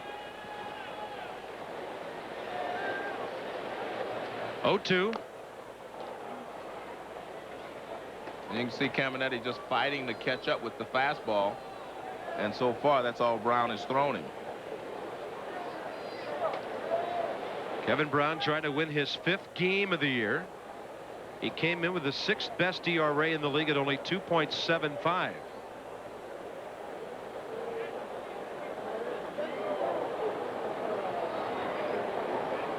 Kevin Tapani leads the league at 1.77.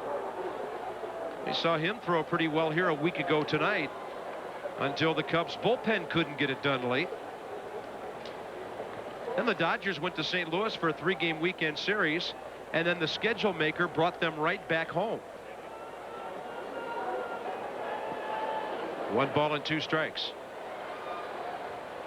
Runner going, swing and a miss, throw to second, short and wide, and down to second base is Bagwell with his 8th steal of the year. Now the Astros have stolen 25 consecutive bases. Well, that was a tough pitch for him to throw, and this is a sinker. I mean, it's either a splitter down in the dirt. He digs it out. See, that's a tough pitch. He digs it out, comes up, and he's just a little short there. But I don't think that they would have been able to get him anyway. Bagwell had a pretty good jump. There you see 4 out of 34. That's the worst in the National League. 2 of those 4 are runners who overslid second base. But the Astros have had to be cautious in their running. They just haven't had many chances. I mean, they've only had, if you don't count the Bagwell home run, because he touched all of them, they've only had 3 base runners tonight. Bagwell walking twice, and the other one was the pitcher. So that'll put a damper on even the best running game in baseball. Carl Everett 0 for 2. Up and away, 2-0. And you look at that statistic and you say, well, they've stolen 4. He's thrown out 4 out of 4. That means they've stolen second base 36 times. Well, even if a team only hits 100 or 200, you know, with runners in scoring position, that's some runs that have could be directly attributed to his not being able to throw the runners out. Left side over toward the barrier is Beltre, and it's too far in for him. Joe, what do you consider a good caught stealing percentage? Most of what I hear is if you get 1 out of every 3, 33, 35%, you're doing a pretty good job. Well, you're doing a good job. I think the average is around 29% or 30%.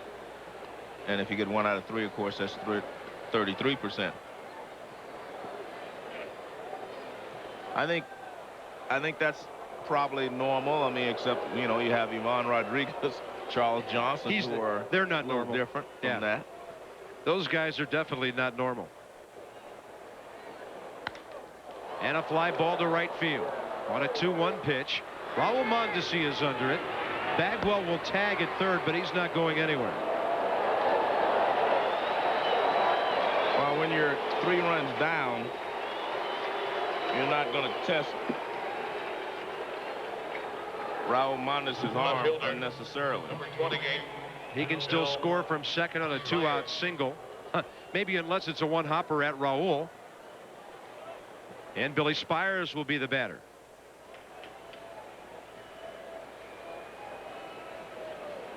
Fly ball to right, and a bunt picked up by Kevin Brown, who unassisted beat Spires to the bag.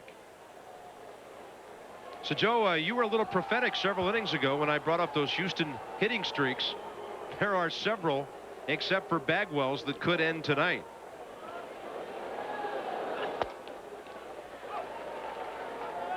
On the corner, fastball.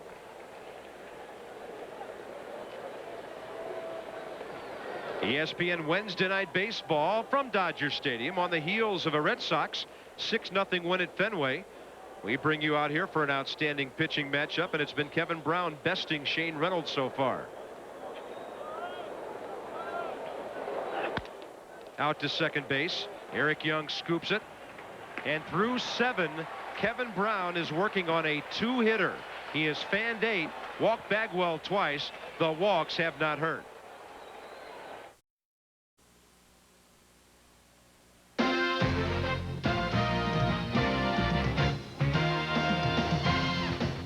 ESPN Wednesday Night Baseball is brought to you by Century 21, real estate for the real world, and by Circuit City. Answers in every department, low prices all over the store. Okay. Wednesday night of ESPN Baseball from Dodger Stadium. Home team on top 4-1.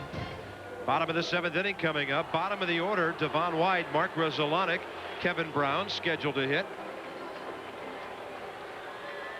And the big blow in this game, the Eric Karros 2-run homer back in the 4th. That turned a 2-1 game into a 4-1 Dodger advantage as they try to draw even in this series. After Houston's 11-3 shellacking last night, when Carlos Perez only lasted 3 1/3. Devon White, first game back after a week off with a hamstring, 2 ground balls. He's 0 for 2.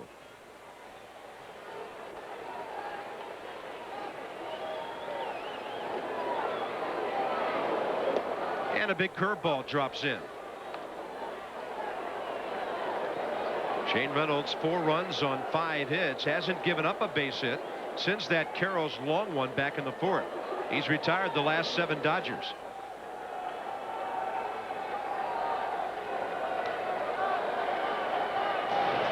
Jay Powell.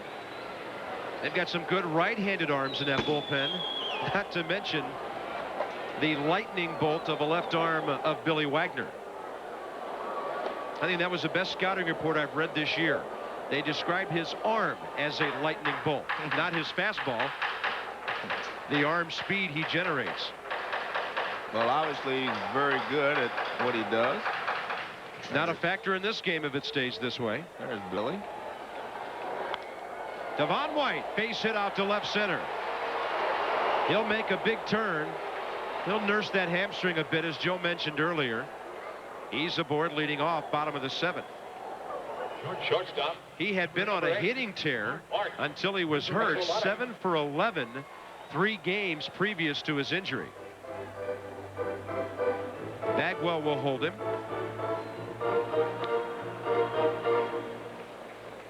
Rezolonic, the batter. A lot of hitting room on the right side. Mark Rezolonic's hit the ball well tonight. He's 1 for 2 with an RBI single, but twice with 2 outs he's managed to reach base. Normally Devon White might try to steal, but you may see Davey Johnson use the hit and run to protect his hamstring, and they have the perfect situation to do it now. He misses with the first pitch. The best counts are 1-0 or 2-1. Those are the best hit and run counts, and you see Rezolonic gives Dempsey a long look down there at third base.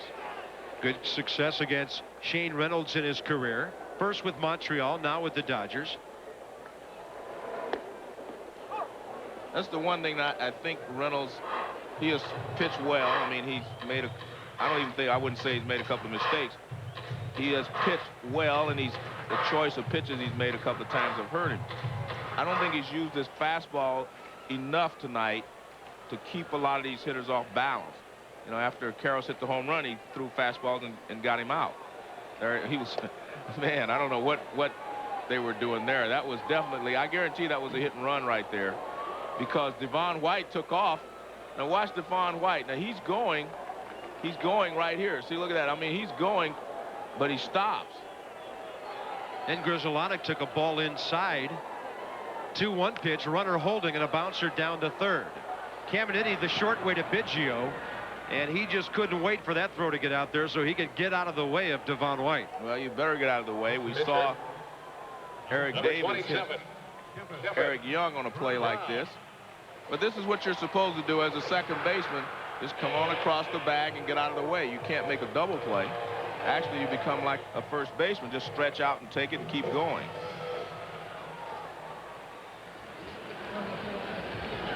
Kevin Brown will bat. Caminiti expecting a bunt. Bagwell is set to charge from first. Here they come, and Kevin Brown takes one inside. Brown tonight striking out twice. He's 1 for 22 on the year. But he's paid to do something else, and he's done that quite well tonight. Trying to improve his record to 5-2. He'll talk it over with Rick Dempsey.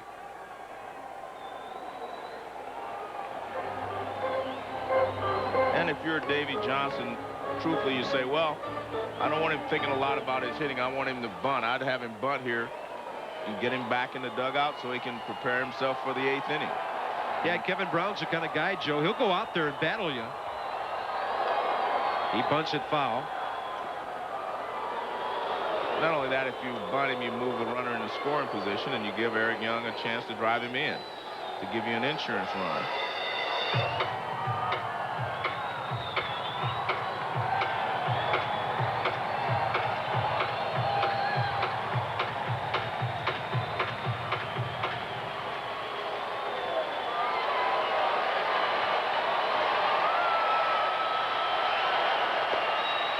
And he lays off that pitch that broke off the plate. 2-1.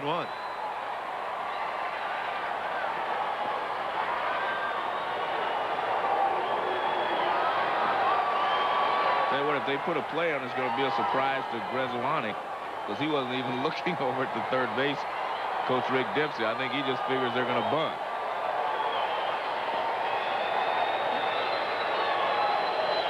And a 2-1 pitch. Brown lays it down nicely, first base side. Bagwell waits for Biggio to get to the bag. And he was correct. Second baseman, number 21. 3-4 on the sacrifice, and at second base is Grzelcyk with 2 outs for Eric Young. Well, he does a good job. See how he gets the barrel of the bat out front, and then he just plays catch. And that's the proper way to bunt. You had the barrel of the ball, the barrel of the bat above the ball. That way you're not going to pop it up.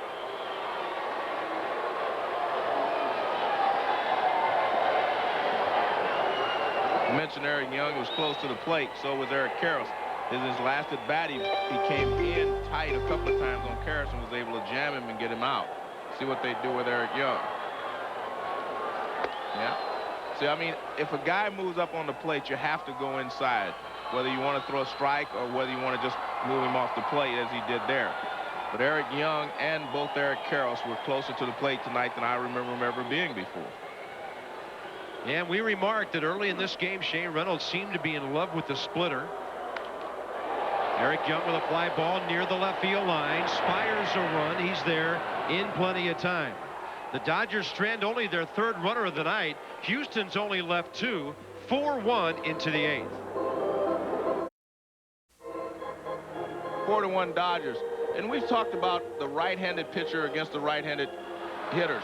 The reason that's important is because a pitcher like Brown can get in a groove. And we'll take a look here, and I'll show you what I mean. He gets in a groove by throwing the high fastball to strike the guys out. He can pitch them all the same way. You see him striking out Biggio, a high fastball, Bell with a high fastball, now a splitter. I mean, that's why it's important. You let a right-handed pitcher like Brown get in a groove if he doesn't break it up with a left-handed hitter in between there. 8 strikeouts tonight half of the total he had in game 1 of the division series against Houston last year. 21 strikeouts in the 2 games he faced the Astros. There's a fastball off the plate, 1-1 to Tony Eusebio.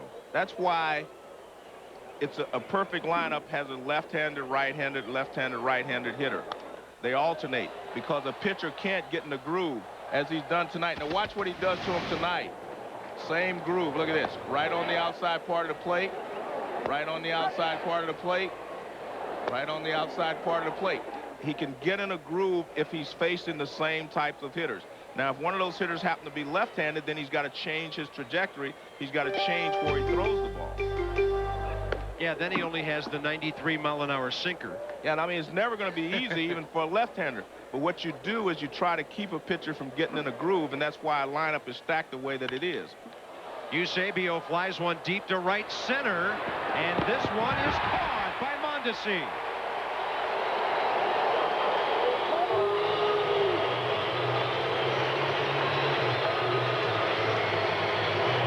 Well, Mondesi won a Gold Glove not just because of his arm, but because he runs the ball down well. He's got good speed, and he just runs this ball down. Nice play by Mondesi. Shortstop, number The ball is carrying out to right center off the bat of Houston right-handed batters tonight. Bagwell hit his homer out there. Tim Bogar is the batter. Pitcher spot is due up next.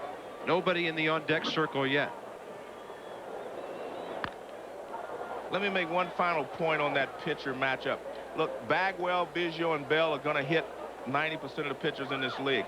But when you have the real top quality right-handed pitchers, they're going to have problems. I mean, that's just the way it is. I mean, but as Willie Mays once said, you fight off the good pitchers and beat up on the other guys. And that's what you have to do.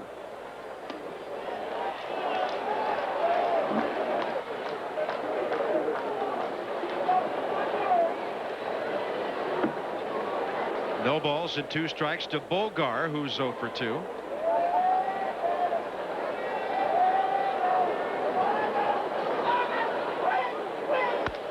Jam job, little flare, right field, drops in front of Mondesi. So Kevin Brown jams Bogar severely, but he dumps one in.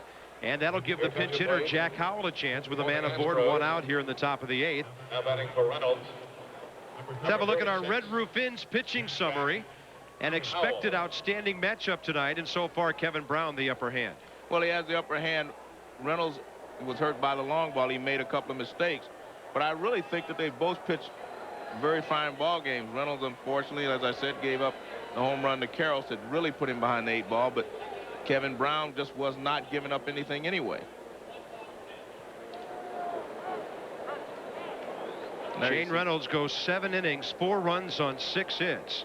No walks. He struck out 5, had a wild pitch, gave up the homer to Karras. And his record will be 6-3 unless his teammates rally here. Veteran left-hander Jack Howell is in as the pinch hitter.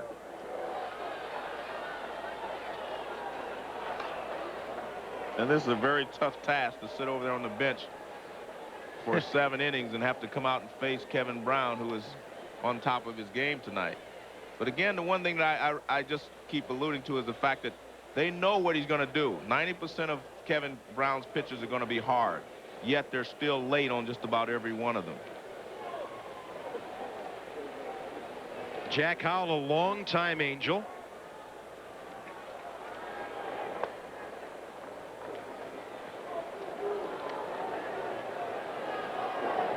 Look at that, 21 of 27 first strike pitches. That looks like the Atlanta Braves pitching staff. That's how they pitch, from ahead in the count.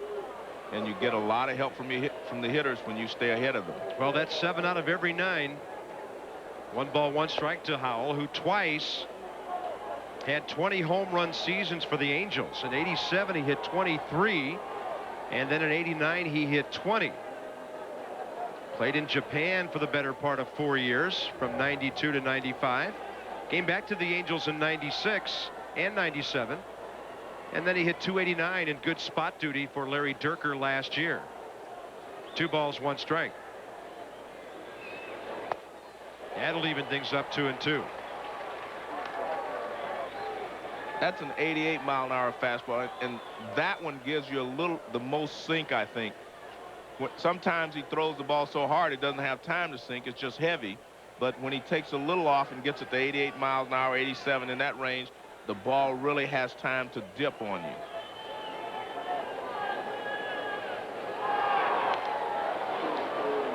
Jack Howell just did get a piece of that one.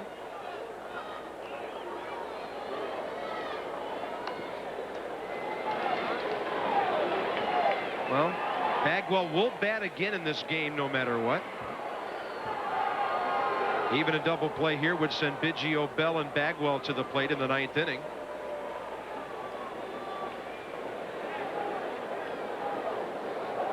Kevin Brown has gone the distance 61 times in his major league career.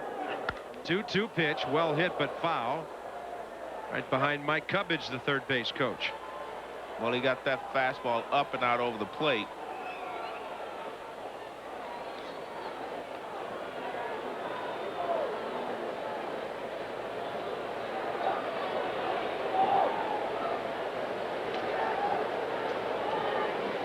Jack Howell 3 for 12 as a pinch hitter.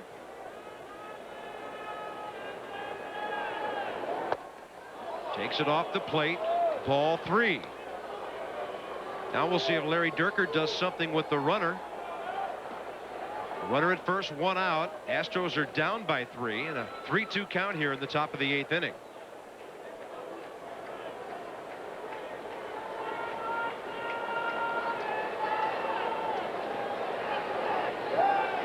Runner going, and a bouncer to second. No chance to get the lead runner, so Young takes the shore out. Man at second, 2 outs, and let's check in with Trey Wingo. All right, Bob. Yesterday, Edgar Martinez hit 3. It looks like A-Rod's trying to match him. In the 7th inning, his 2nd of the game, his 7th multi-homer game. Keep in mind, Griffey is already homered. It's 7-0 Mariners. Bob Carpenter and Joe Morgan, back to you. All right, Trey, it's a good night for the bottom teams in the AL West. Anaheim won its game at Baltimore. Seattle winning big. Mariners trying to make it 4 in a row, and the Angels broke a 3-game losing streak. And remember, the Mariners only like 4 games out, and now they have A-Rod back. Yeah, Texas lost 3 in a row. That kind of brought everybody back. Oakland surprisingly up at the top of the division going into today. They played awfully well in Oakland. I mean,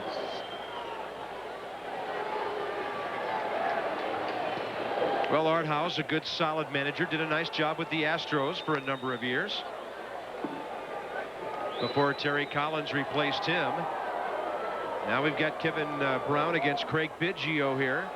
And Biggio 0 for 3 tonight with a couple of strikeouts. Well, I think the most important pitch that Brown has thrown him is that ball is tailing in on him, because there's nothing that Biggio can do with it other than pull it foul, but he has to protect against it. And that definitely opens up the outside part of the plate. We saw him strike him out with 2 pitches away earlier in this ball game, but they were set up by the pitches off the plate inside. Low and away, 2-1. And it looks like, I mean, that was an interesting situation there. It looked like Huntley was crossed up a little bit by Kevin Brown, and actually Kevin Brown pointed to himself and he said, "My fault." He was probably looking for a sinker, and he threw the straight fastball. See him stab at it? He was looking for a sinker, and he didn't throw the sinker. So a good job by Huntley just to catch that ball. Charlie Huff alongside Davey Johnson. Dodger bullpen has been very quiet tonight. And out to short, a 2-hopper, tough play. And wisely not throwing Grzelcyk. Well, he's tailing the ball in on Biggio again. He doesn't get this one in far enough. And Biggio is able to hit the ball in the hole and beat it out.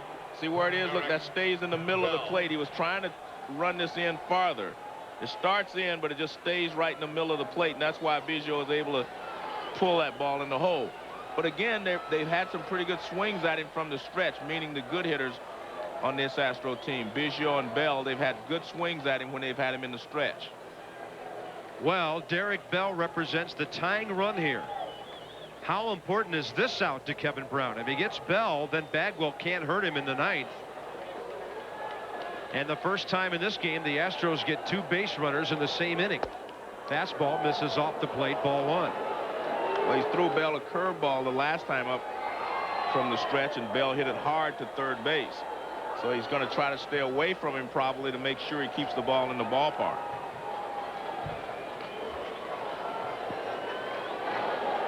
Runners at the corners, 2 outs.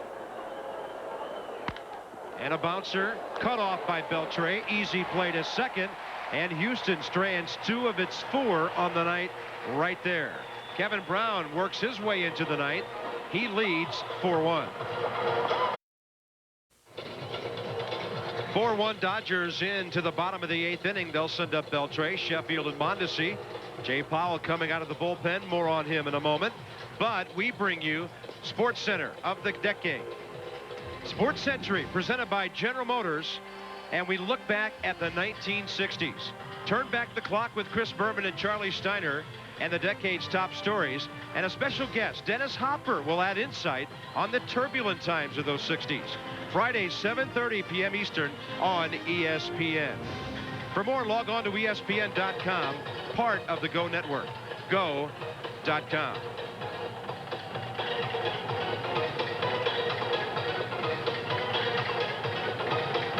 Is Kevin Brown done for the night?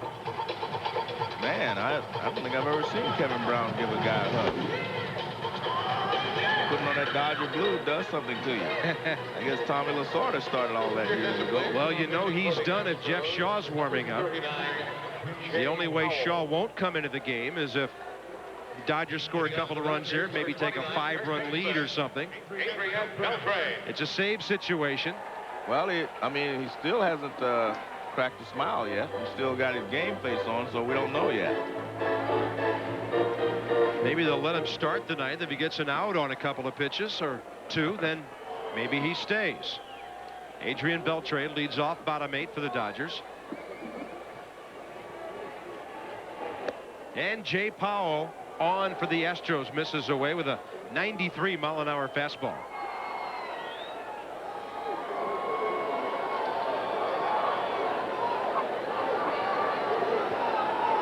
Hard-throwing right-hander who used to set things up for Rob Nen in Florida. They've got some arms, don't they? Scott Ellerton can really bring it.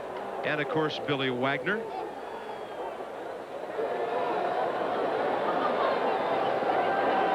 Astros bullpen is normally one of the best rested in all of baseball. Billy Wagner only pitched 60 innings last year. It's a pretty good number for a closer. Managers will tell you anything 70 or less for a guy who's going to pitch in about 70 ball games is a very good number. 3 balls, no strikes here. And he walked him on 4.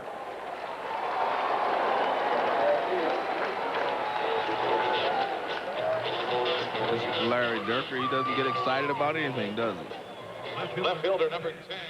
He is one low-key, calm, day-to-day skipper. Larry Dierker and I went to the big leagues together. He was like 18 years old, and they had to keep him in the big leagues in those days or, you know, risk losing him in the draft. And I always thought Larry Dierker he was as good a pitcher as anybody. He was as good a pitcher as Tom Seaver, everybody at the same stage of their career. Gary Sheffield, the batter. Gary tonight 0 for 2 with the first inning sacrifice fly. He's got a 9-game hitting streak at stake right here.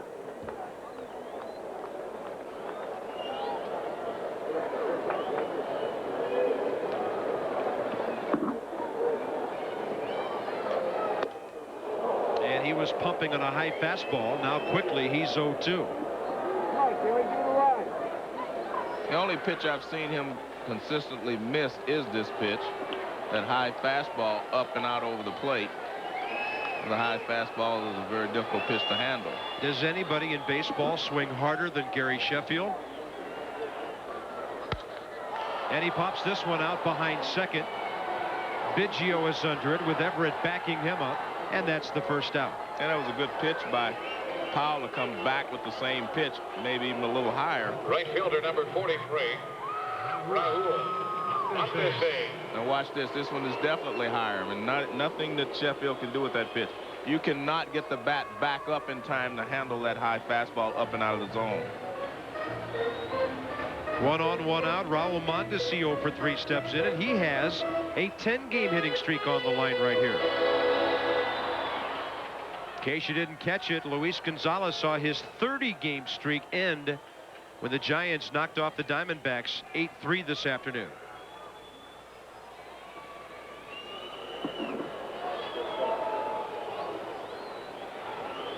Runner going, swing and a miss. Eusebio's throw on target but late. And I think we might have had interference there by the batter. Mike Winters is going to send Adrian Beltre back to first base. He's saying that Mondesi was in the way of Eusebio.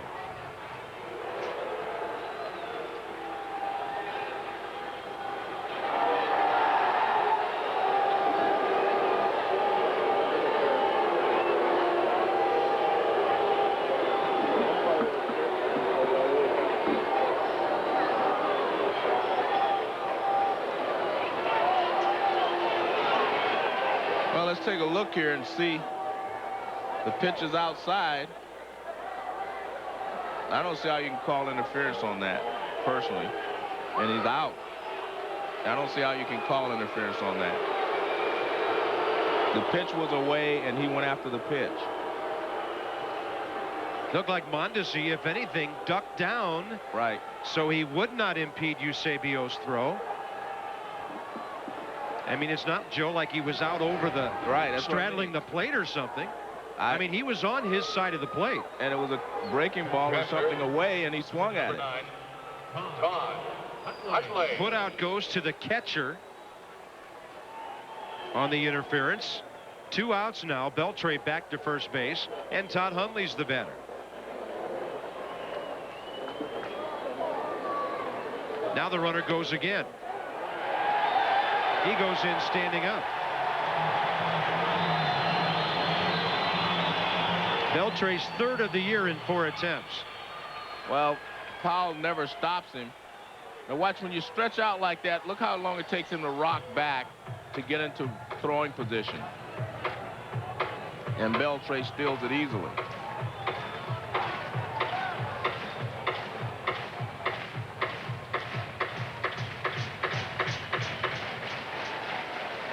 Todd Hundley 1 for 3 tonight.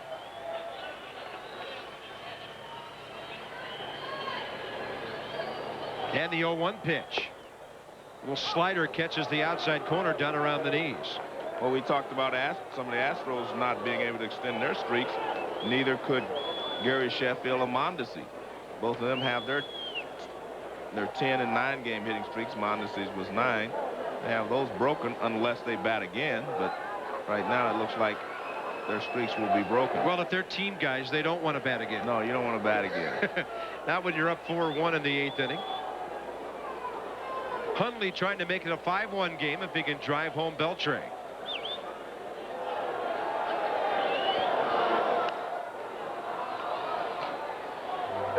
Rich Eisen, Stuart Scott coming up next with SportsCenter.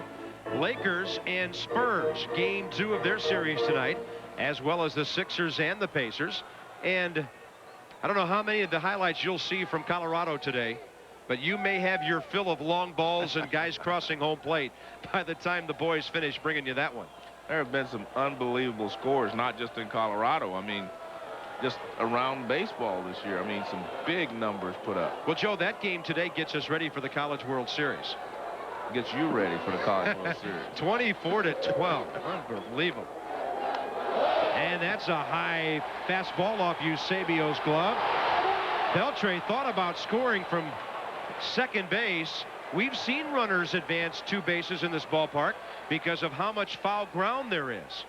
I think he was just showing a little hustle here because Eusebio gets back here very quickly. The ball bounces back. Now watch, the ball bounces back towards him. So he gets to the ball very quickly. And there's no way he could score there. See, he's got the ball long before Beltre rounds the bag there. But if that ball takes a carom sideways in this ballpark, you can score from second base on a wild pitch. Look at all that ground. I'm going to finish that statement. Nothing gets me ready for a 24-12 game. If you're a purist, you can't like something like that. No. I'm not a purist, but I don't like that either. If you're a hitting coach, that's about the only guy who really loves it, along with the guys who padded their numbers today, like Sean Casey. Jeffrey Hammonds had a big game. 1 ball and 2 strikes to Hundley now with the runner at third. And a base hit. It is a 5-1 game. Todd Hundley with a 2-for-4 night. He'll be hitting up over 250 now, and he collects his 14th RBI. Good job by Hundley. I told you he's a low fastball hitter, good low ball hitter. That pitch is down, and he pulls it in the hole.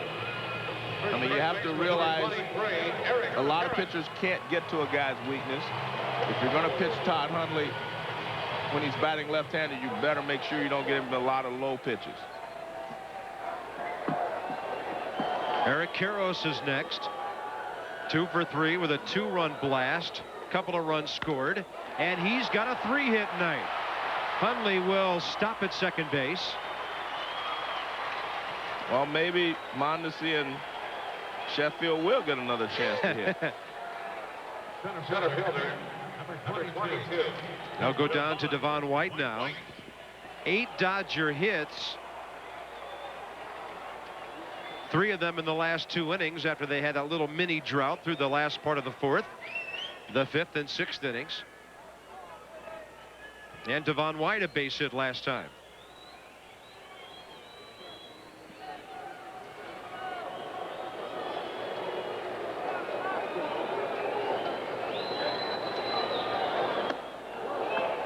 And Devon White over the top of a breaking ball.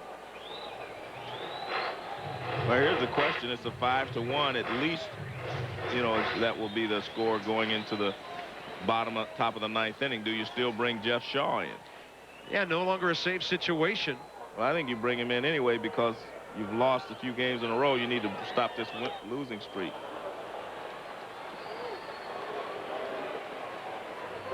Jeff Shaw did not pitch in the ball game last night.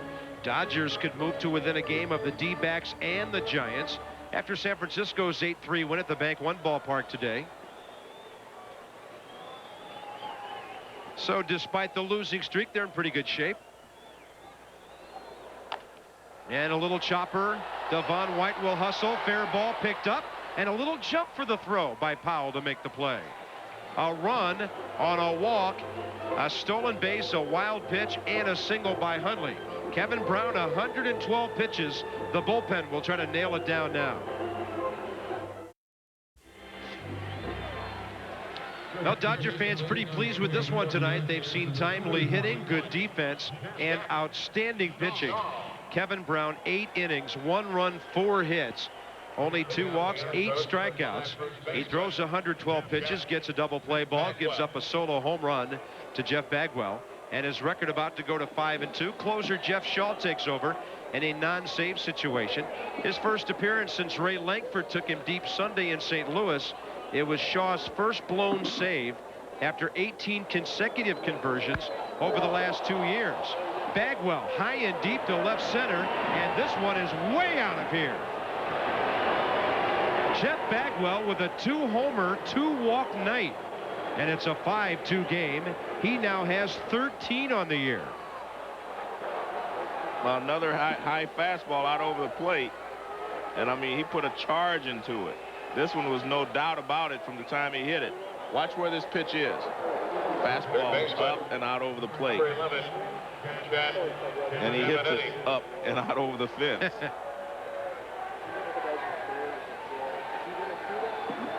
An absolute towering blast. Caminiti is next. Jeff Bagwell reaches the 40 RBI plateau with his 13th home run.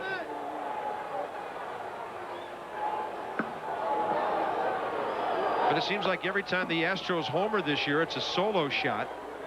29 of their 40 home runs this year have come with the bases empty.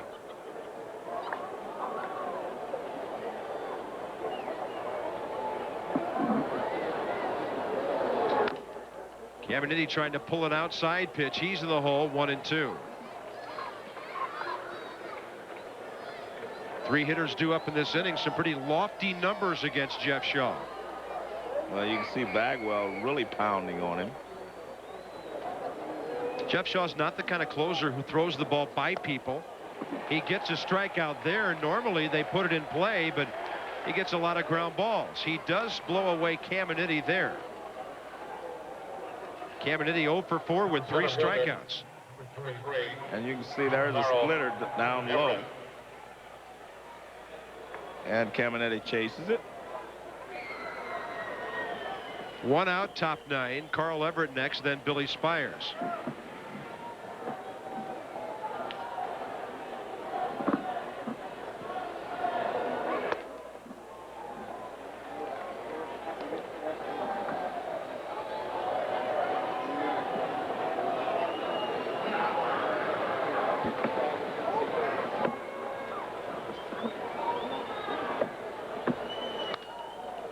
Well, Jeff Shaw has been quite an emerging story the last 3 years.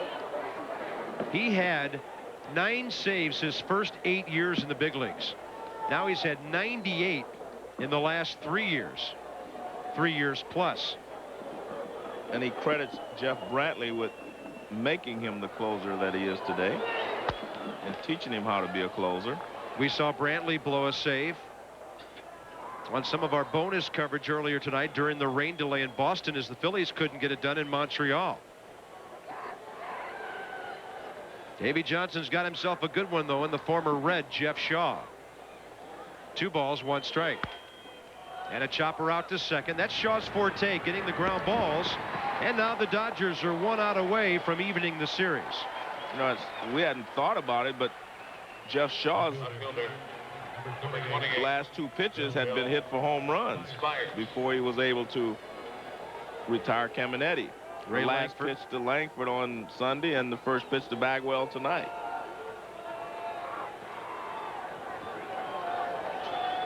Don't forget SportsCenter coming your way. We've had the Red Sox shut out the Yankees 6-0 tonight. And here in our nightcap, 5-2 Dodgers over the Astros with 1 out to go. And Billy Spires stepping in against Jeff Shaw. On the corner.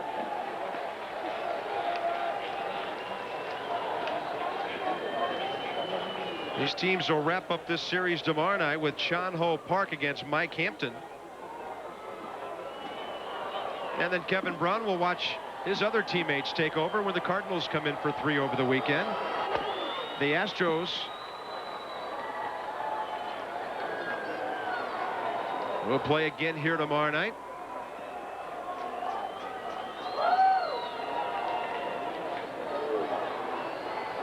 And they go to Candlestick, take on the Giants for a 3-game series over the weekend. 1 ball, 1 strike. Fastball hit out to left center, ball tailing back. Gary Sheffield is there, and the Dodgers win it by a score of 5-2. And Joe, their stopper, filled that role tonight. Well, that's exactly what they paid Kevin Brown for, and he's done the job. Final score from Los Angeles: Dodgers 5, Astros 2. Stay tuned. SportsCenter is coming up next. For Joe Morgan and our entire ESPN crew, I'm Bob Carpenter. This has been a presentation of ESPN, the worldwide leader in sports. For more, log on to ESPN.com, part of the Go Network, go.com. Good night from Dodger Stadium.